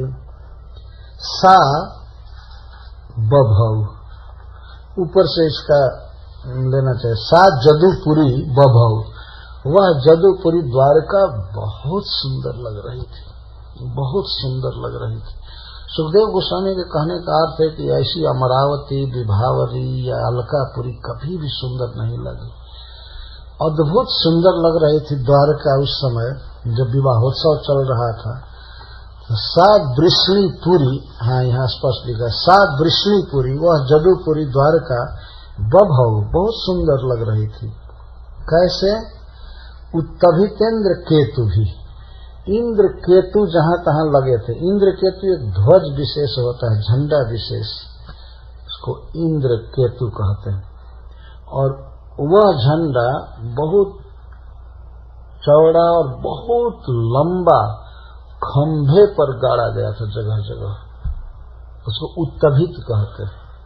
ऊंचे स्तंभ में वो झंडे सब लगाए गए थे, जमीन पर से ही नहीं, झंडा टांगने के लिए ही वे सब स्थान बनाए गए थे। और उसको, उस विशेष झंडा को, ध्वज को इंद्र केतु कहते हैं। वह सौभाग्य का, विजय का, सुख का प्रतीक होता है। तो द्वारका में सर्वत्र झंडे लगाए गए थे, वे लहरा रहे थे। तो पहली शोभा वर्णन कर रहे हैं, विचित्र माल्यम वर रत्न तोरण, विचित्र माल्य और अद्भुत फूल से सजाई गई थी वह द्वारका सब जगह। माला जिससे बनता है उसको माल्य कहते हैं। माल्य का अर्थ है पुष्प, जिसे माला बनाई जाती है, माल्य। अंबर, रत्न तोरण, विविध वस्त्र जहां तहां लगाए गए थे, और रत्न के तोरण, अनेक रत्नों से सजाई गई थी नगरी। प्रतिद्वारी उपकृत मंगल, प्रत्येक द्वार पर मंगल चिन्ह बनाए गए थे। जैसे घर के बाहर बनाते हैं बहुत से चित्रकारी, या जव, अंकुश आदि को छिड़कते हैं, फूल को बिखेरते हैं, कुछ लिखते हैं, स्वागतम या वेलकम लिखते हैं। विवाह के अवसर पर तो जरूर लिखते हैं। और हमने देखा है गांव में, यहाँ तो स्पष्ट हाथी घूम रहे हैं, लेकिन गांव में अगर हाथी नहीं भी आया है तो द्वार पर हाथी बना देते हैं मंगल के लिए। ये केला ला करके गाड़ते हैं, सजाते हैं। तो द्वारका का तो कहना ही नहीं, वहां पर किस तरह से मंगल द्रव्य सजाए गए हैं। प्रत्येक द्वार पर, क्योंकि प्रत्येक घर में विवाह हो रहा है, तो प्रति द्वारी उपकृत मंगल है। आपूर्ण कुंभा गुरुधूप दीपकई। और क्या क्या सामान रखे गए हैं? जल से भरे हुए घड़े रखे गए हैं द्वार के बाहर, और अगरू जलाए गए हैं, धूप और दीपक से सजाए गए हैं सारे घर। इस तरह से द्वारकापुरी बहुत सुंदर लग रही थी। सिक्त मार्गा मद चिद भी राहुत पृष्ठ भूभुजाम, और पृष्ठ भूभुजाम जो भगवान श्री कृष्ण के या जदुवंशियों के प्रिय राजा लोग थे इस पृथ्वी पर, उनको विधिवत निमंत्रण भेजा गया था। ऐसा नहीं कि आए भगवान बस दूसरे दिन ही विवाह हो गया। बहुत बड़ी तैयारी करके हुई। साधारण आदमी भी कितना अच्छा निमंत्रण छापता है अपने पुत्र या पुत्री के विवाह में। वो तो भगवान का विवाह है, तो कितना अच्छा निमंत्रण छापा गया होगा। और उस निमंत्रण को तो साक्षात नारद जी बांट रहे होंगे ले जाकर। तो उसमें सारे राजा आए थे, वे जो कृष्ण के प्रिय हैं। कृष्ण के जो प्रिय हैं या कृष्ण को जो अपने प्रिय मानते हैं, वे राजा लोग आए थे। भूभुजा, पृथ्वी को भोगने वाले हैं राजा। तो राजा आए थे, इसका अर्थ है कि बहुत लोग आए थे। राजा जहां चलता है तो उसके वरिष्ठ नागरिक चलते हैं, सचिव चलते हैं, सेवक चलते हैं, रानियां आती हैं। तो सभी लोग आए थे जहां तहां से। उनके नाम आगे आ रहे हैं कौन कौन आए थे। तो उन राजाओं की हाथियां जो चल रही थी नगर में, हाथियों पर लोग चढ़े थे, तो हाथियों के चलने से, हाथियों के गाल से मद चू रहा था, उससे पूरा सिक्त हो गई थी द्वारका नगरी। सब जगह सुगंध फैली। हाथी के मद में बहुत सुगंध होता। भौरे साथ साथ चलते। कभी कभी हाथी के कान का झटका खा करके भी भौरे नहीं छोड़ते हैं, इतनी सुगंध होती है। तो उस सुगंधित जल से द्वारकापुरी सिक्त मार्ग सब सिक्त थे। और इससे यह सिद्ध होता है कि यह विवाह गर्मी में हो रहा है। इसीलिए सिक्त कहकर सुखदेव गोस्वामी उसकी शोभा का वर्णन कर रहे हैं। नहीं, जनवरी फरवरी में सिक्त हो जाए तब तो और ठंडा तो गर्मी के दिन में विवाह हो रहा है। प्रायः होता भी है विवाह गर्मी में। सिक्त मार्ग, जितने भी मार्ग थे, खास करके बड़े बड़े मार्ग, वे उससे सिक्त हुए थे। और बाकी तो चंदन जल से सिक्त किए गए थे। हाथियों के मद से सिक्त मार्ग। गजय द्वासु परामृष्ट रंभा पूगोपशोभिता, और द्वार द्वार पर केले लगाए गए थे, केले के खंभे रोपे गए थे, और पूग सुपारी फल से युक्त पौधे उसके सजाए गए थे। और हाथी जब चलते थे तो कभी कभी ऐसा भी होता था कि हाथी को ही दे दिया जाता था केला। वो सूंढ़ में ऐसे केला को टांग करके चल रहा है। यह परामृष्टकार श्रीधर स्वामी जी ये कर रहे हैं। या पूग फल सुपारी का पौधा सूंढ़ में लपेट करके दिखा रहा है। अथवा जगह जगह द्वार द्वार पर जो सजाए गए थे उनको हाथी अपने सूंढ़ से ऐसे छूते थे जहां तहां। परामृष्ट, यहाँ कहा परामृष्ट रंभा पूगोपशोभिता। हाथी उनको छू रहे थे या टांगे हुए थे। रंभा केला के खंभे, और पूग सुपारी के पौधे, फल युक्त सुपारी के पौधे, बहुत मंगलमय माना जाता है। तो इस तरह से बहुत सुंदर लग रही थी द्वारका। कौन कौन राजा लोग आए थे, देश के अनुसार नाम बता रहे हैं। कुरु श्रृंजय कैकेय विदर्भ जदुकुंतयः मिथो मुमुदिरे तस्मिन् संभ्रमात् परिधावताम्। एक तो ये कह रहे हैं कि द्वारकापुरी खूब सजाई गई थी और विवाह में इस वस्तु की जरूरत है, ये लाना है, उधर ये खिलाना है, उनको ये देना, उनको ये देना। तो परिधावताम्, सब इधर उधर दौड़ रहे थे। कोई सवारी से जा रहा है, कोई पैदल जा रहा है, जहाँ उत्सव होता है तो वहां पर वेग बढ़ जाता है, आदमी जाता है ये करना वो करना वो करना। और जहाँ निरुत्सव होता है, उत्सव नहीं होता है, तो वहां आदमी आलसी रहता है, पड़े रहता है। तो द्वारकापुरी में आनंद छाया है, इसलिए परिधावता, सब लोग दौड़ रहे आनंद के कारण। तो कुछ लोग तो इसलिए दौड़े कि वहां क्या उत्सव हो रहा है, उधर क्या हो रहा है, वो देखना है वो देखना है, कृष्ण के लिए ये लाना है, रुक्मिणी जी के लिए लाना है। तो अभी कोई चीज की जरूरत पड़ गई, बाजार से दौड़ो ये लाओ ये लाओ वो लाओ। विवाह में बहुत चीज की जरूरत पड़ती रहती है और पहले से धारणा नहीं रहती है कि इसकी भी जरूरत पड़ जाएगी, ये हो जाएगा वो हो जाएगा। तो दौड़ना स्वाभाविक होता है। जो सभी प्रेम से दौड़ रहे थे, बहुत उत्कंठा के साथ, लालसा के साथ। और राजा लोग आए थे बारात में। तो कौन कौन थे? सबसे पहले कह रहे कुरुवंशी, हस्तिनापुर से भीष्म पितामह, महाराज धृतराष्ट्र, दुर्योधन, युधिष्ठिर महाराज आदि सब आए थे। ये कुरुवंशी लोग आए थे। तो कुरु शब्द कह करके वहां के सभी लोगों को सूचित कर दिया गया। पांडव और धृतराष्ट्र महाराज, उनका दल और भीष्म पितामह वगैरह सब आए थे। ये लोग तो बिल्कुल निकट के संबंधी थे। भगवान की बुआ का विवाह हुआ था, वहाँ पांडु महाराज खास फूफा थे। तो बहुत निकट का संबंध था। तो ये सब आए थे, तो अपने पूरे साज बाज के साथ और कृष्ण को प्रचुर धन देने के लिए भी आए थे।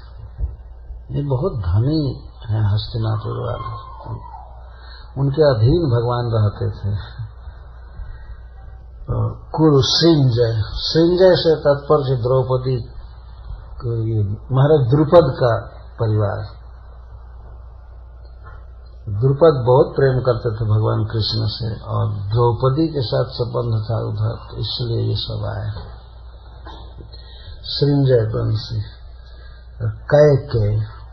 कैके देश में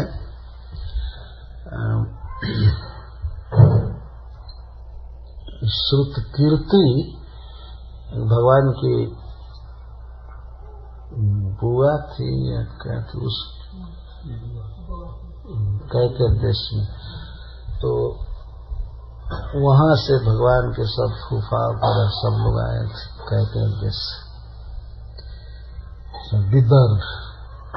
विदर्भ से तो खास महाराज भीष्मक जी कितने सम्मान लेकर आए होंगे अपनी बेटी के विवाह में, कितनी खुशी के साथ, इसको कौन बता सकता है। चारों भाई आए होंगे, आवाज से रुक्मी नहीं आया। वो तो भोजकट नगर में चिंता में डूबा हुआ था। वो तो घर बनवा रहा होगा नया नया, कितना टाइम लगा होगा उसको बनाने में, राजभवन। तो विदर्भ देश से आए थे सब महाराज भीष्मक के साथ। और सब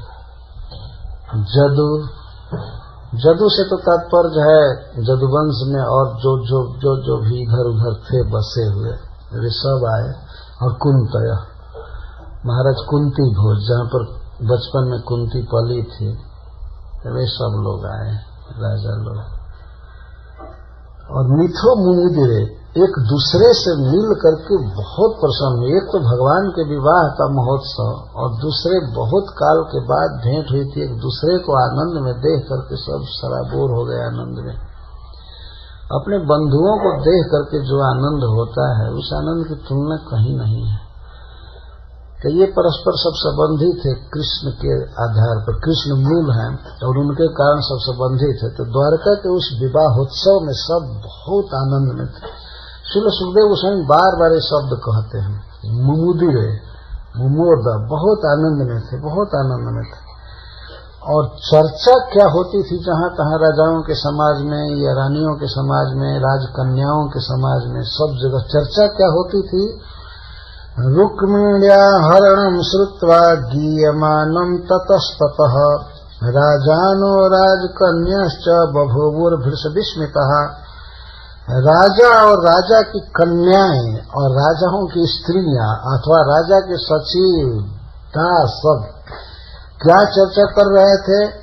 रुक्मिण्या हरणम ततस्ततः गीयमानम श्रुत्वा, सब जगह यही गाया जा रहा था केवल द्वारका में नहीं, पूरे भूमंडल में गाया जा रहा था। विशेष करके उस विवाह के अवसर पर कृष्ण लीला गाई जा रही थी और तत्काल ही पद में बना लेने वाले, कविता बनाने वाले बड़े बड़े कवि, ये गंधर्व भी मनुष्य के रूप में आए होंगे और ये लोग रुक्मिणी मंगल की कथा गा रहे थे। खास करके रुक्मिणी हरण की कथा, कैसे रुक्मिणी का हरण किया भगवान ने, यही बात गाई जा रही थी।